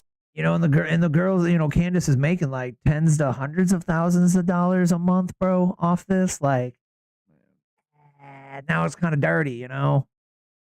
Yep, makes you wonder if there's any other motives. It just makes me wonder, like, where the hell is all this evidence, dog? Like, if all this shit's legit, bro, and she's being 100% like above board honest, why are we not covering the evidence that she dropped on this show? Because I guarantee you I'd put it on the show. Because I'd be like, oh, shit, she got the smoking guns. Here it is, folks. Look at this. Yeah, which makes you wonder if she's just doing because a lot of channels, a lot of people don't understand. Basically, all they do is kind of like hype you up in a little like in a little fear based, and it never really goes anywhere except for, hey, buy my product or this and that, and it'll help with it. It's just like, which a lot of these people, they poke the beehive, and per se, it's poking with people's emotions just to get them all antsy. So then you just keep getting views per se, like you don't even offer a product, and people just keep watching because, you know, they're hooked on that. Like, oh man, what do I need to be like scared of next to look out for? And so they just like milk it the whole time. And instead of, it's just weird. It's like, yeah, you could kind of see it as helpful, but at the same time, it's kind of like negative energy a little bit. Well, like Alex Jones, you know, he'd always like, oh, hey, buy my iodine, and oh, buy this or that, you know. So like people used to say like, oh, he was just talking bullshit conspiracy theories to try and make monies. But he always had the facts, bro. So he was like, oh, the frogs are gay. Hey, buy my X42 that's iodine. The crappy part. It's like, but then he had the document that showed that the estrogen was getting leaked by the factory and the frogs were literally turning in female. Like, and it's like, if you can't trust other people to get your stuff, you then what? You make your own thing so you can trust it. And then I guess if it's good, you're going to want to sell it and share it. Obviously, you can't give it out for free. Well, you could, but it's generally not a good business model that keeps the business going for very long to be able to help people help themselves. That's the main thing right there. People got to help themselves. People want to be helped, but they don't want to help themselves get help. Yeah, amen, dude. Because you got to still move your arm to go. Like, you can't. They basically want to be the vegetable. They just want to be on a feeding tube and have everything done for them. Live in the pod and eat Z-bugs, yes? Yeah. Just that sounds like everything. simple life. You don't even have to lift finger. Do nothing. Pathetic, folks. But you did make me think of a new product of a friend of the show, good friend of the show, Mr. Steven Crowder. They decided, hey, we can't get something good, so we'll make it ourselves. So they actually came up with a supplement vitamin thing. And I haven't looked like super deep into it, but it is one that I would personally take because I'm taking all these things individually. And so if you don't know, vitamin D, we're like all way under it, bro. So you're supposed to take like 10,000 That's IUs. what happens when Bill Gates blocks out the sun. So you're supposed to take like 10,000 IUs of like vitamin D a day, bro. Like that's what all the independent doctors say.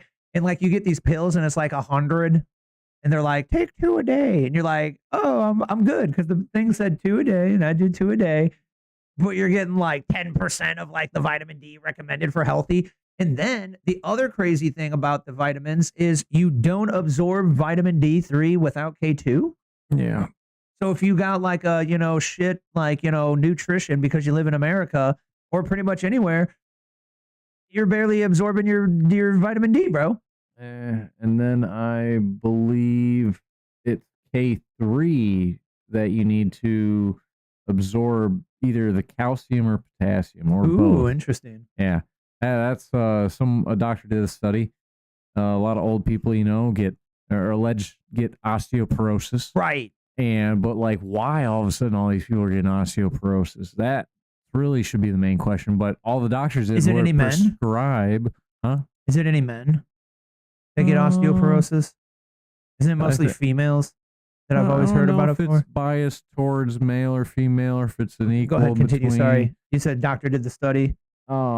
Yeah, did the study and seen they were all getting calcium supplements, but they were not getting the K3 vitamin as well. So they went back and they found in all these cadavers that died of osteoporosis that were on calcium supplements, their bones weren't getting any stronger. Their bones are still brittle. All the calcium ended up in their arteries and veins. Yeah. That's where it goes to. But like it's not proper like kidney absorbed. stones. Yeah. So that K3 is basically they were killing them instead of helping them. Yeah. Which is another like, we are not doctors. Don't take any They're not medical professionals. Daily IUs dose suggestions from us, just stuff we've heard around on the internet. Consult with your nutritionist or a doctor before taking the supplements. And how much of which one? If you need any, you're gonna need something. If you aren't deficient on something, what the heck are you doing with your life? You need to write a book. You need to make a YouTube channel. You need to make a following because people are going to want to figure that out. So what I was going to say is I heard one time that there was this independent study and they were talking about how birth control, if you take it for more than a week or 2, affects your body for the rest of your life. And it makes it where you don't absorb vitamin D and calcium. And that's actually what causes all this osteoporosis in the modern day, where it's like a guaranteed thing and everybody just acts like, oh yeah, if you get old, you get osteoporosis and all of your bones are weak. Yep, nothing you can do. That's just part of getting old. Like, nah, it's part of getting old in this generation where they put all these women on freaking birth control. So I was like, damn, that's interesting. Yeah. Huh. But yeah, man, if you need a new vitamin, go support good friends of the show, the Louder with Crowder team. Just go to the crowdershop.com where you can type in, like Louder with Crowder Foundation Daily. That should pull it right up. But it's also got some turmeric, some garlic, some hyperine? I don't know that one. And then bioactive B vitamins. Bro, I was reminded. Bioactive B. I was reminded why we love cayenne pepper, bro. And me and the girl make like a cayenne pepper tea, just like down cayenne pepper. Bro, allegedly, right? Never know if anything's real. They took these parasites on a little glass under a microscope, and they just put like a drop of like cayenne pepper on there, and it kills all the parasites. Oh, yeah. Like it's so simple. It's so simple. Don't make it complicated. That's why I had a tablespoon of extra virgin olive oil half tablespoon of 100% lemon juice, and a couple dashes of cayenne pepper on top. That is a morning shot that'll like boost your boost your liver into waking up and getting your body going and getting all those fighters going in your body. That taste might actually also just wake you up. It does. Depending how much the cayenne you get on your tongue where it registers. I mean, the lemon, if it gets you in the right pucker phase too, because there's ways you can get it down where it barely like touches anything, registers. Oh, But sure, just like quick shot it. I if see. you got, like, I swear the oil just envelops it all too, so it doesn't let the cayenne pepper, like, it'll just slick down. Okay, I there. bet, yeah. But that's if you like mix it good. If you don't mix it good, But if you're like crusty and screw up and don't mix it good, because when you pour it, like, you know, obviously oil and then water based, so they're totally separated out. Mhm. So like no matter what, if you do it that way, you get the lemon juice in the back end of it. It just pow right to your you know, right to the kisser tonsils of sourness, dude. It makes you pucker good. But yeah, you are then awake. You are very much awake in the morning at that point. Breaking news last week. Are you ready for this, bro? You're sitting Breaking. down, but you might want to just stand up right now because you're going to want to spring out of your seat when you hear this news. Ejecto seat, cuz I'm gonna go through the ceiling. Careful. Don't flip the Let me table over. Get my neck brace on. I just don't want you to flip the table over. There's a lot of crap on the table. So, yeet. Mr. Tom Homan has officially confirmed that Homeland Security is actively investigating Ilhan Omar's potential illegal presence in the United States. Like something happens about it because there was the whole AOC and him barking back and forth. Nothing happened of it. She never did nothing. I don't remember that one. With Tom Homan? She literally was telling the illegal immigrants how to like avoid she can wiggle out of that one. This one's kind like of. It married definitely was brother. still very blatant. Bro, they've officially found a document that proves she married her brother. Oh. Allegedly. Weird. So I don't know about you, but I've been talking about this for like, how long has she been here, bro? Like 5 years, 10 years or some shit? I've been talking about this for a long ass time, bro. Remember? Oh, man. I gotta find that stupid podcast, bro. So that stupid podcast that I did a long time ago where I went on and the guy like, he bait and switched me and he brought on a libtard and I was talking with him, right? Yeah. I brought up that Ilhan Omar married his brother and they were all like, bro, come on, we're, you know, like we were tinfoil answers, bro. And I was like, brothers, look it up. There's a lot of evidence on it, bro. I don't know for sure, but dude, you know. And then over the years, more evidence. And then now, are you ready for how they're trying to spin this, bro? They didn't marry him for legal citizenship. No, I married him for a college loan. Which at minimum, she may not be guilty enough to deport. If they can't find more evidence, that's almost like she might be guilty for college loan fraud. You see that almost seems kind of more like human trafficking now, in a way, because there is a payment made and things then done for said human. Now, call me crazy, bro. Do you think that what you know, like when you get him in the, you know, like, oh, you really got him in the, you know, the spot that he doesn't like. You got his pet peeve, you know? What's the government's pet peeve? Immigration or money? I'd say money, bro, because like the government don't mess around with the money. When you get caught doing some money fraud, bro, they usually take your ass down, bro. Like the alien, the illegal thing. They're like, are you here giving us tax money? I mean, because Bernie Madoff, You know, we'll let it go. Jordan Belfort, you know, you mess with the money, they don't like that. Sam but Bankman-Fried. also, you know, where are they now? And like, how bad did they have it? They didn't have it that bad. They didn't. I feel like your punishment as a trafficking and doing cartel and stuff like that is a lot worse than if you get into financial crimes. Absolutely. Well, that's the only way they usually can get them, man. Like, is that's how they got Al Capone or Right, whatever, that's you how I know? was gonna Like, say, yeah, they got him on the tax evasion. okay, guys, are you ready? And they got Spooky or whatever his name is off the Rico. Yep. Okay, are you ready, Dan? I'm ready. Time for this week's James O'Keefe. Oh shit, it's James. Bro, are you ready? This one's comical, bro. And then just like all of them, I'm dying of laughter at the target's reaction. But then I immediately feel bad for him, bro. I immediately feel bad. Oh, you poor so uninformed person. And then this one, bro, might not been as bad as he was thinking, because then he turns out that he was lying to James. But bro, this is effing comedy, because again, James O'Keefe gets another one undercover with no costume, homie. Literally just his glasses, dog. Literally just his glasses. Swear he's done that several times. Caught on hidden camera. Georgetown professor caught on hidden camera calling black conservatives coons and saying he works with stupid white people on undercover date with James O'Keefe, dog. Are you ready for this, bro? Are you ready? Because I went with a bunch of stupid white people. Lawrence is his name? Yeah, Lawrence, yeah. Lawrence, what do you think of him? I mean, he's just a sellout. He's like a coon. Clarence Thomas? The biggest coon of them all. What do you think of Candace Owens?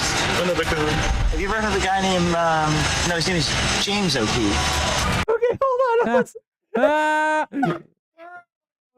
Dude. Let's not ruin it. Let's not ruin it with the opener. Oh boy. Oh, let's not ruin it. Okay, hold on. Let's give him the intro. Currently an adjunct professor at Georgetown University. Currently an adjunct professor at Georgetown University. Franklin is scheduled to teach a class on sourcing and interviews technology in the spring. More on that later. Franklin is also a former correspondent from National Public Radio that wrote about issues concerning race, culture, identity, and justice. Now, in our meeting, Jonathan claimed he was a national correspondent for CBS, a detail that I believed at the time. I later discovered that this was false and that he was lying to me. Lawrence is his name? Yeah, Lawrence, yeah. Lawrence, what do you think of him? I mean, he's just a sellout. He's like a coon. Herschel Walker, like all that. Like Clarence Thomas? The biggest coon of them all. What do you think of Candace Owens? Her situation. Annoying. She's crazy. She's crazy. So, is she another, like, what you said? Another coon. Yeah. Yep. She is. She is. Turkey over. Rosa. She sells out to, like, white people? Yeah. Yes. Selling your soul to the Uncle Sam, the white man, and it's just assuming that aligning your views with him or with that point of view is going to get you ahead, but it's actually going to set you back. Because I went with a bunch of stupid white people. Stupid white people? Yeah. Like, a spade is a spade. So, like, I am ashamed, to be honest with you. I'm a real white guy. Like, no, you're fine. I'm so ashamed of my race. So Candace is a coon, too. Yeah. Or a sellout. Sellout's like we could just go with sellout. What's the difference between the two? I mean, it's just basically interchangeable, but sellout is more of like politically correct. Jonathan Franklin's body of work while at NPR was focused on black culture, race, and justice, and here he is throwing around racial slurs. During the date, I encouraged Jonathan to speak his mind and tell the public what he really thinks with the career that he's had. You should say this publicly. I mean, like, it would be interesting, refreshing. A lot of people would not like to hear my thoughts. No? I mean people probably would. They're probably you know what? Yes, I was thinking that. You are a journalist, you know? So he was lying to James about being a journalist, but he is a professor. So he's out there teaching, but then like is over here privately calling everybody a coon, right? Now let's get to the funny part. Let's get to the funny. Disrespect the person that you're trying to catch or yourself as a reporter. Well, CBS used to do cameras and shit. Attack your integrity. Thinking people like what they really think, you know? What do you think about that? I mean, there's a lane for that, but it's also knowing. Jason, do you know this like James O'Keefe guy? He's like, oh, not much. How to do it in a way that doesn't attack your integrity. Yeah. because you have to use like hidden cameras and shit. Right. Yeah. There's a way to do that sort of like watchdog, gotcha, ambush journalism, but doing it in a way that doesn't disrespect the person that you're trying to catch or yourself as a reporter. Well, CBS used to do it like way back in the day, like with 60 Minutes and Mike Wallace and whatnot. Well,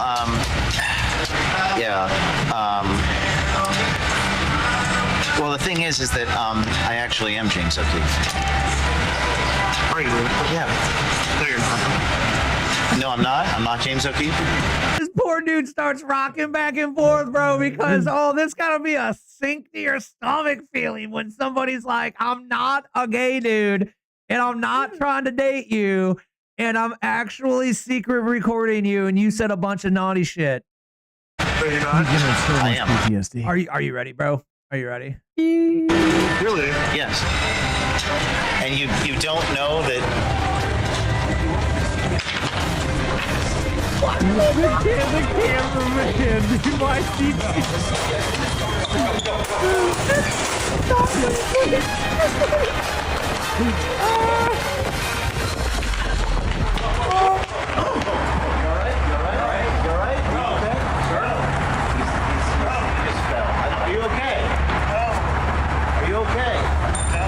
No. Do you want us to call an ambulance? No.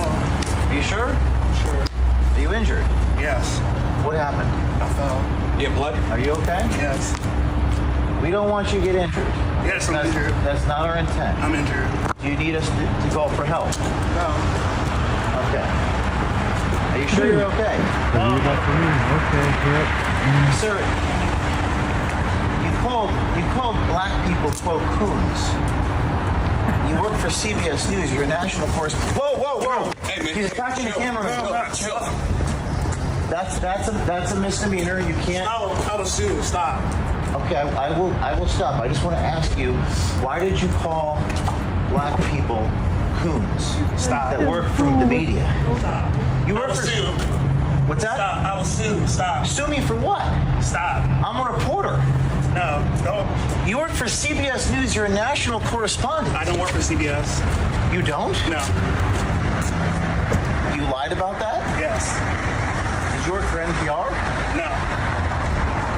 You're denying your own identity. Yes. Now, we're grateful that Jonathan Franklin wasn't seriously hurt during that tumble he took, falling to the ground after he ran away from me at the table. It's still important to remember that even if you don't agree with someone, they are first people, and our intention is not to hurt them.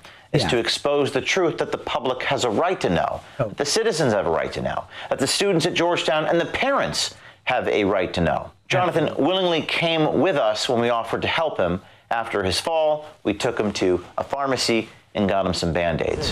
But I want to help you. You're bleeding. That's regardless. Let's get you some napkins, okay? I'm fine. You okay? Is there a pharmacy open? Is there a wall? Place your item in the bagging area. You got your stuff. Kindness, dude. It's only this funny. Ounce of a kills of a kindness. Maybe this is only this funny if you're like watch all of the James O'Keefes for the last 5-10 years they've been doing this, bro. But I am dying that this is how this one turned out. They're fucking Band-Aids, dog. I was sitting outside for a little bit. Some water? Yeah. Why don't you have some water here? You worked for NPR and you no longer work for NPR? Yeah. When did you leave there? I told you December. Well, you told me a lot of different things, so I can't decide what's true and what's not. December. Yeah. What's the reason why you told me you work for CBS News? Just as a cover. As a cover? We were able to verify that Jonathan Franklin actually does teach a course at Georgetown. He did and he will in the first semester of this. So, maybe a little bit like, it's not like a big thing that we're like exposing, but, hey, dude, he's a professor and it's interesting, like almost every single person's going to have like private, a little bit non-couth, things to say, but oh boy, that was too funny. They said, I'm James O'Keefe, and he went, whoop, whoop, whoop, whoop, whoop, whoop. Dude, he was like, I thought you barely knew who he was. Why are you so now unsure about things? Well, you now know at least the guy's been lying to you, and then a dude's with a camera. So, like, I would freak out too if I didn't even know who the hell the guy was. Like, that's pretty I'd be like, enough warrant for it. Yeah. Get out. Oh man, but that's Oh, bro, I thought that was pretty comedic. What's this book he's Journalism, a guide for students, practitioners, and consumers, so much written by PTSD of so many different things. You'd be like, I'm a black man and I was gay and I've been swindled and like I can't go outside. I got dang, I can't even date no more. They just try to out me on some shit. And you wouldn't be outed if you weren't, just called a bunch of people some racial slurs when you don't even barely know those people. Like if you had a conversation face to face, like really with it, you probably understand a lot more stuff and realize we're all just people. We all have our own different streams of knowledge that we have intaked to our brains. So everybody's a little different in these things. Some people don't have all the awareness or realization, so they just don't even know. And then sometimes if they are a big enough person, they might learn some stuff and then have some realization and then not be like, rage quit, and then or just deny that reality. They go, I was wrong, dang. And then they keep trying to better themselves, just move on at the end of the day, because that's all it's about. I will tell you the realization that man had after that freaking fake date is that he will never say crap like that to a person he don't know for an extremely long time, and he been all up in their business already. Ever again. Yeah, his trusting who he just yaps his mouth to. It is surprising, dude, like how much some people tell some people they've just met. Oh yeah, I get that all the time, bro. Oh, same. I've had people I've met literally very first time. Within 5-10 minutes, they're like, "Hey, I've never told anybody this, but like, my wife doesn't even know this. But I'm gonna tell you this." It's like, no, bro, I don't ever believe those ones. I'm like, I'm like, no, are you dude. trying to like make me feel special Yeah, for some reason, or right. is like this really happening? Because that is Yeah, wild. that's are brain you dead, like, right? I So hard to believe. I mean, it could make some sense in their brain. They're like, oh, I've never seen this person before. I'm Right. never going to see him again. Right. I need to just like say these But words. why do people It's open with that, killing though? me holding it. I got to get it out. Right, but why would you open and, They don't expose know. that They part don't- of it? Like, I mean, they don't know, but there's the 5 minutes of other. I want you to know that what I'm There's about generally to some tell other you. talk up until then. And Yeah, then, sure. And then they But just why do they go into open it up random with town. that? They always are like, oh, I've never told no one this. Like, okay, sure. Yeah. I don't. by There, Philip you're about Meyer, and he to writes that feel report. special, okay? Please feel special for me.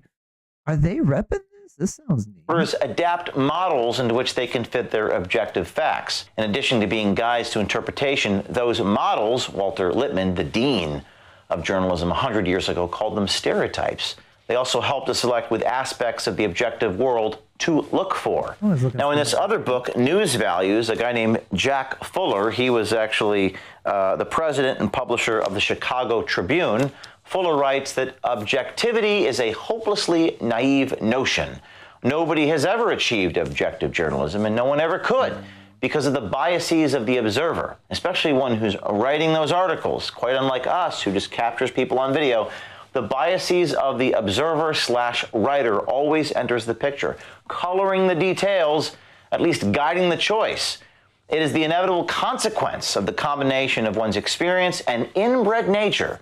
The process of correction requires a self-conscious mental intervention that is at odds with the concept of objectivity. When someone who harbors openly racist beliefs with a stranger they just met just a minute or two after meeting him in a public place where people can overhear you, now that professor of journalism cannot possibly meet these standards taught in these journalism ethics textbooks that are in my library here at OMG to teach journalism at a prestigious school like Georgetown in D.C. covering political issues, because that type of racism is not just his personal opinion.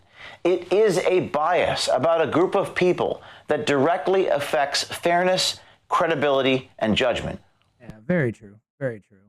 But in that guy's defense, you can hold some things like that, and if you are good at your job, you can withhold that from interacting in job or maybe teaching or something. So you could go home and be like, any black folk that aren't on the left voting for the Democrats are coons, and potentially still go to work and be not behaving like that or something. But that guy seemed real aloof and kind of like, you know, did you notice what it says behind him yet? I have been trying to figure that out. My price is my life. Ooh. Pretty bold statement. Big and ballsy. Oh, it's to be Hopefully continued. it never gets to that point. We're gonna have to reload the whole page. 1247. With a bunch of stupid white. Keith, citizen, stay tuned for tomorrow when I go to Georgetown University and speak to the president's office and the dean. You won't want to miss it. Ooh. Hello. The biggest coon of them all. What are you calling these black people coons? That's really interesting for Georgetown. That's all I want to say. Interesting for Georgetown. Now we're going to head over to the dean's office in that building over there. This is where I do feel like it's mean, bro. Like, he's gonna...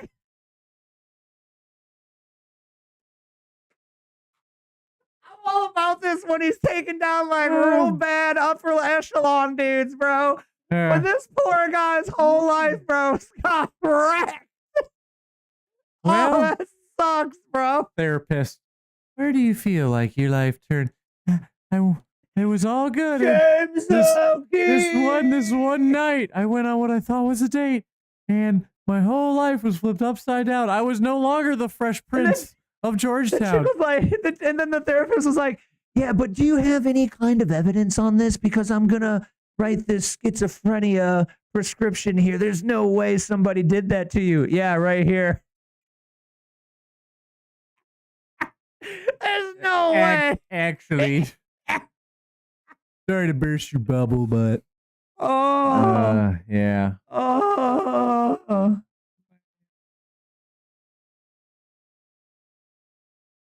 my gosh, bro. Yeah, of the both of us, Wilkinson definitely has us beat because as a hairstylist, they sit down and just tell you all of their life.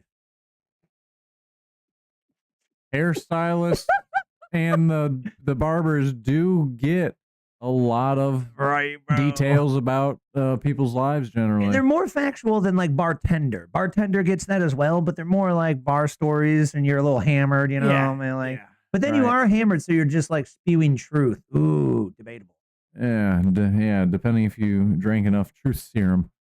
What else do we got, man? Oh, dude, here's an interesting one. Undercover footage. Former VP of Atlantic and Def Jam reveals Diddy's power to blacklist artists and use party footage as leverage in record details. Yeah, we know that one basically. Still banned. James O'Keefe blocked from Equinox after exposing Judge Enron on hidden camera. Manager says they will escalate the situation. Oh, from Equinox, like the gym? What is Equinox? It happened there, but I see a note on the account that it won't allow me to renew the membership. Renew it? To activate the account. Really? If you like, I can grab my club general manager that may have more access to it. It just says the account was house canceled. Nice day in West Palm Beach. I think I may. I can't even go to the gym, bro. I finally caught up with him, homie. I like how like all the big conservative people got swollen the last like couple of years because they're like, yeah, someone's gonna come at me, bro. I better be ready to go. or intimidate for you to not come at me, bro. Yeah, they all got swole, make bro. them think twice. Yeah. Where was the next day one, bro?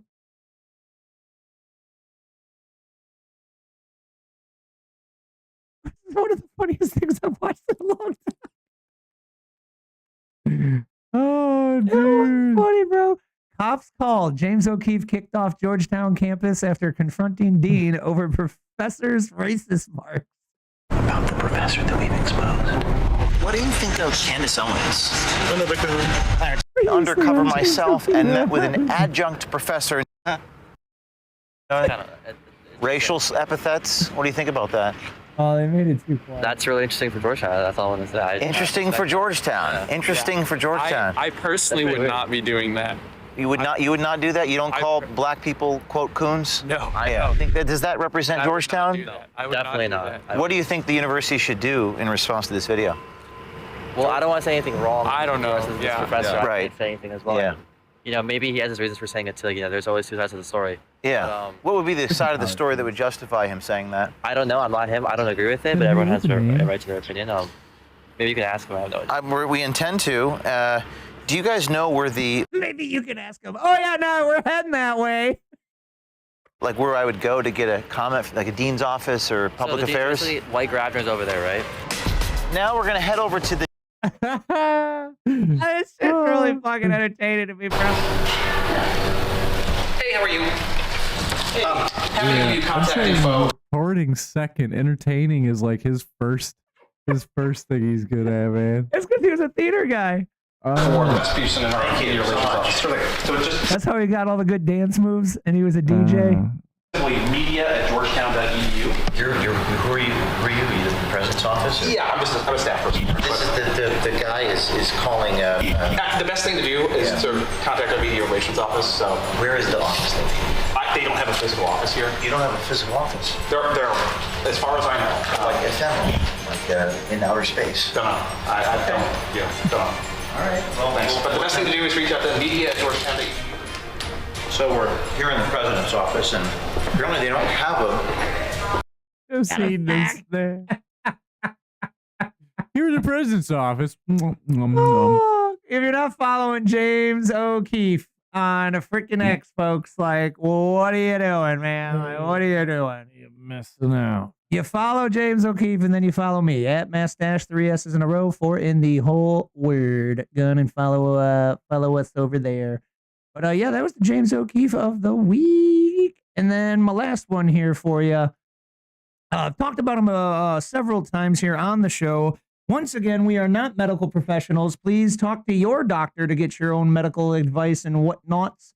But this William Mackus guy, I've been calling him a doctor. Maybe he's not a doctor. Maybe he's a cancer researcher. Bet. So he's not the doctor. He is just the researcher. So he is not a doctor professional, but he is a medical professional, you know? And so this is a guy that's been talking about, they're now doing studies of ivermectin, fenbendazole, and mebendazole, which are all three off-patent, very cheap and affordable antiparasitics, and how they are using these to help people fight cancer. And so he was celebrating that it's 500 days of the world's largest ivermectin cancer group. They've helped over 7,500 cancer patients from around the world. And I would love to see the numbers on how many have been cured. But he's posting testimonials all the time, bro. You know, allegedly, this person beat breast cancer, this person beat prostate cancer, this cancer, that cancer. Crazy, bro. Cured the same type of skin cancer with ivermectin clear gel paste from Tractor Supply and castor oil applied 2 to 3 times for 3 months. No surgery, no scar, no pain. And it's also people chiming in, not even in one of his studies or something, but because he's posting about it all, like that one, they'll just chime in and be like, oh yeah, I did ivermectin, fenbendazole, and I got rid of cancer. You know, just people around the world chiming in oh yeah, no, that worked for me too. This is me at Cross Cancer Institute before Alberta Health Services sabotaged my cutting edge lutetium-177 cancer program. Yeah, but pretty cool, man. 500 days, and there's the largest ivermectin cancer study. So hey, man, amen. God's work right there, bro. Yo, bro, this dude was on frickin' Jones. They're not stopping. I see Kennedy and Trump more like a speed hump. We got to put pressure on them. I want to get you back to talk about things we can do to counter this, and the treatments that they're suppressing. Something you pioneered. What the F is that? Bars but also a lot of stuff is just off the shelf. I want to get that set up as soon as you're ready. Hell, we can do it next week. We can also do a commercial-free podcast. You can really roll. Send us all your exhibits so we can really do the deep. It even works if you take it late. But then I stumbled upon another body of research with ivermectin, and that was in cancer, ivermectin and cancer. And I was shocked to see that there are almost 400 published papers on ivermectin and cancer. And it's all, preclinical research and animal studies and so on. There's a couple of human papers in there as well, but only a couple. And so this research has been completely ignored, completely suppressed. And so when turbo cancers were really hitting, and I was reporting on the turbo cancers and the mechanisms and so on, people were coming to me and asking me in desperation, what can I do? I've got this extremely aggressive cancer. It came after the booster shot, and I suddenly have stage 4. My doctors are telling me I have no options left. The chemo doesn't work. And so I thought, well, maybe we can apply these anti-cancer mechanisms that ivermectin has, and let's see what happens. I started writing about it. I started noticing that it wasn't just ivermectin, that it was several anti-parasitic drugs seem to have these anti-cancer mechanism and this very powerful anti-cancer action. So there's ivermectin, fenbendazole, and mebendazole. Now, what's interesting is ivermectin is, of course, derided as a horse and sheep dewormer. Fenbendazole is derided as a dog dewormer, so it's an antiparasitic, but just used in dogs. And mebendazole is used in humans. It's almost identical to fenbendazole. It's used in humans by Johns Hopkins, which was involved in the gaming of the COVID-19 pandemic and the dashboard that told us all the deaths from COVID-19. Johns Hopkins has a patent on mebendazole for use in cancer, specifically in brain cancers. So I started telling patients, look, try some ivermectin, try some fenbendazole, get back to me and see what happens. Well, stage 4 cancer patients started coming back to me and telling me, I'm alive because of you. My tumors are shrinking, my cancer is shrinking. My oncologist told me I should already be dead. I'm still here alive and my cancer's under control. Yeah, bro, and I'm just some moron, regular ass dude, bro, not a medical professional, but call me crazy, dog. What if it is as simple as we never do any antiparasitics in America, and when you do that shit, it allows your body to actually fight the cancer or some shit? That's my stupid quick thought, only bro. if you're hardcore religious in Catholicism or Islam. I don't think there's a natural thing that we do in Christianity of fasting, because that is one way to anti-parasite.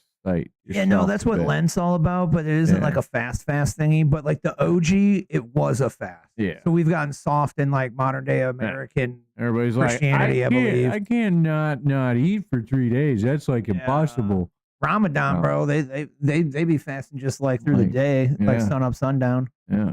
And I don't think that's enough. You got to be like literally like days or some shit to like activate the benefits of. Yeah.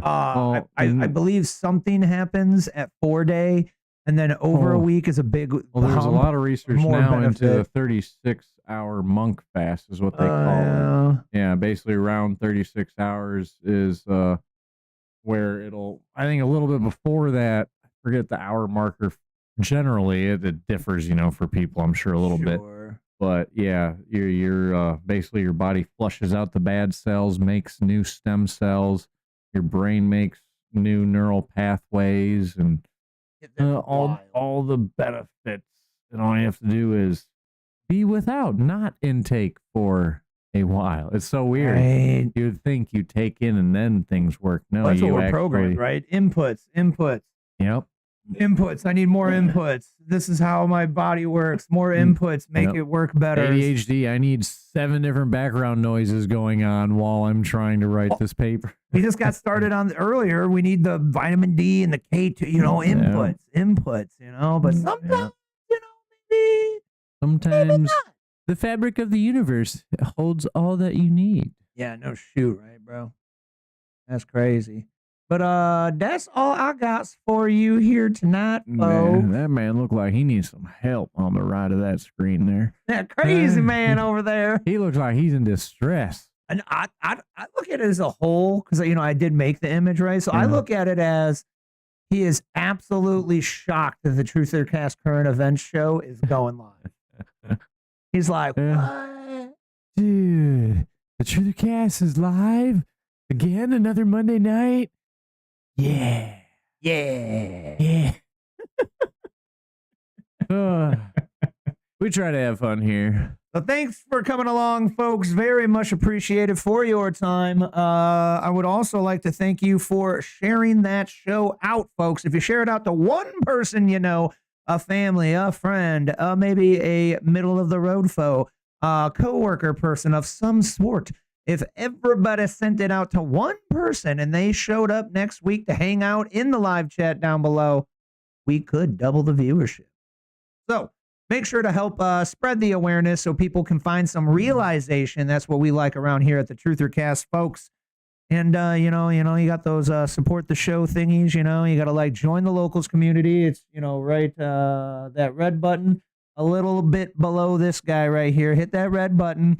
It is free to make an account. Just use your Rumble account. If you didn't make a Rumble account, come on now, man. Hit that thumbs up button for us. But join that locals community for free. You can follow along. You can sign up for the Truther Tribers Primo Squad and get the access to comment and post. And, hey, if you post good ones in there, I'll cover them on the weekly show. And then, you got that freeway. Share the show. Don't be the hoe. Yep. Avoid hoeage by sharing some showage. And then signup.toleratetech.com in that description box, folks. Get some like-minded tech guy help with your computer.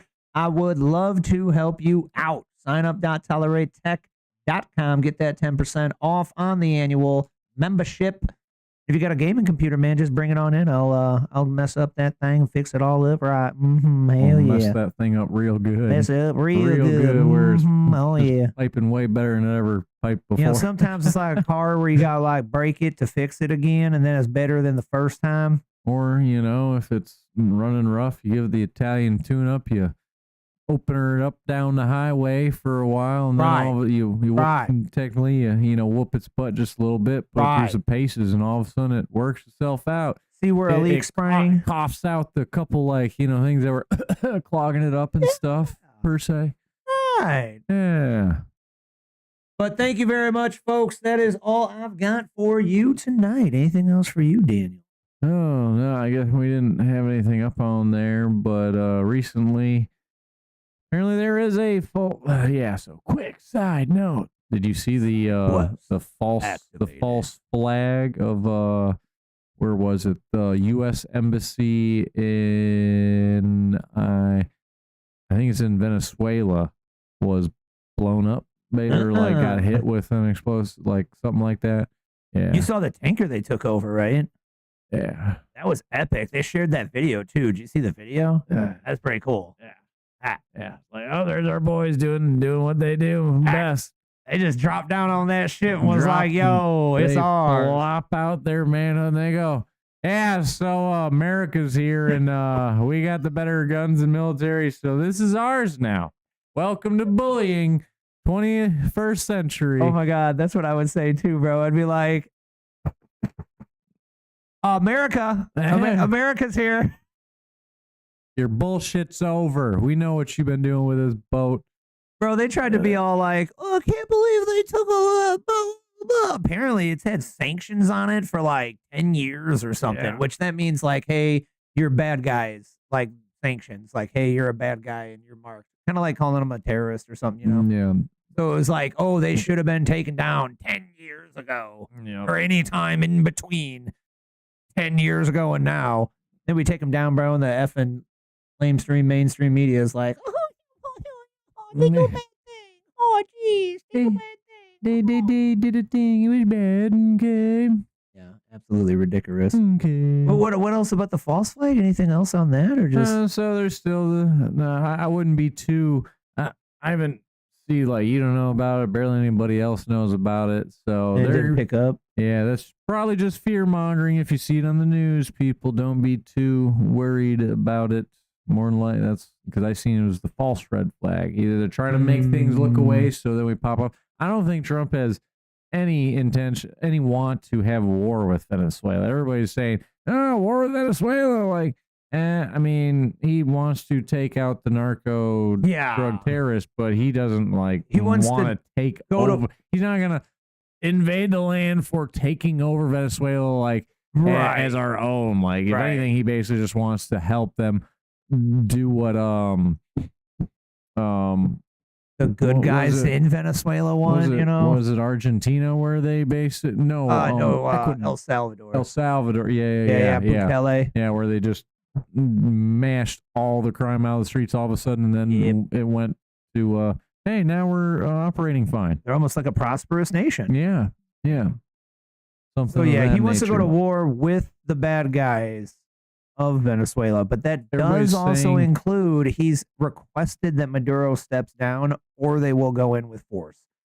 So it might be like Iraqi war where we're like, we're not trying to take you over, but we are going to come in here and F everything up. Either way, it's not a world war. Right. Like, World War III is going to happen because of it. World War, like, no, if World War III is happening, not with Venezuela. that is only a Ukraine, Russia type over there possibility.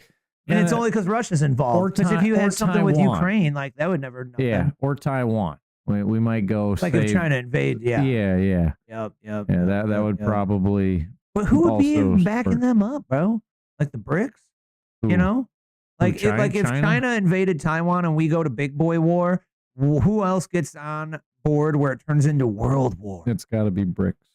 Like I don't know who else it'd be. And BRICS are just their other other known allies. But I really wonder if that when that happens, like, oh, how would that actually pan out, bro? Because I don't know, man. Saudi Arabia has been pretty cool with Trump now, and India's been pretty cool with Trump now. Yeah, we're all doing business, making money.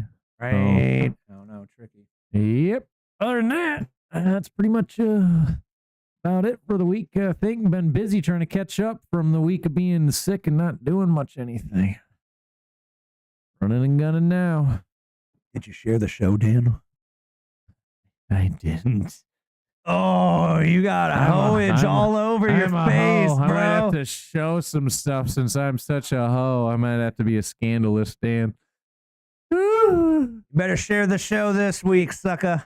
Tell you what, about to go whip something out, but ain't nobody gonna see other than the toilet because I gotta. Oh, we got a professional here. We got a one. But I'm not going to. It's going one. I was supposed to be one this time. We gotta switch around. And then I guess we've got something like Okay. All right.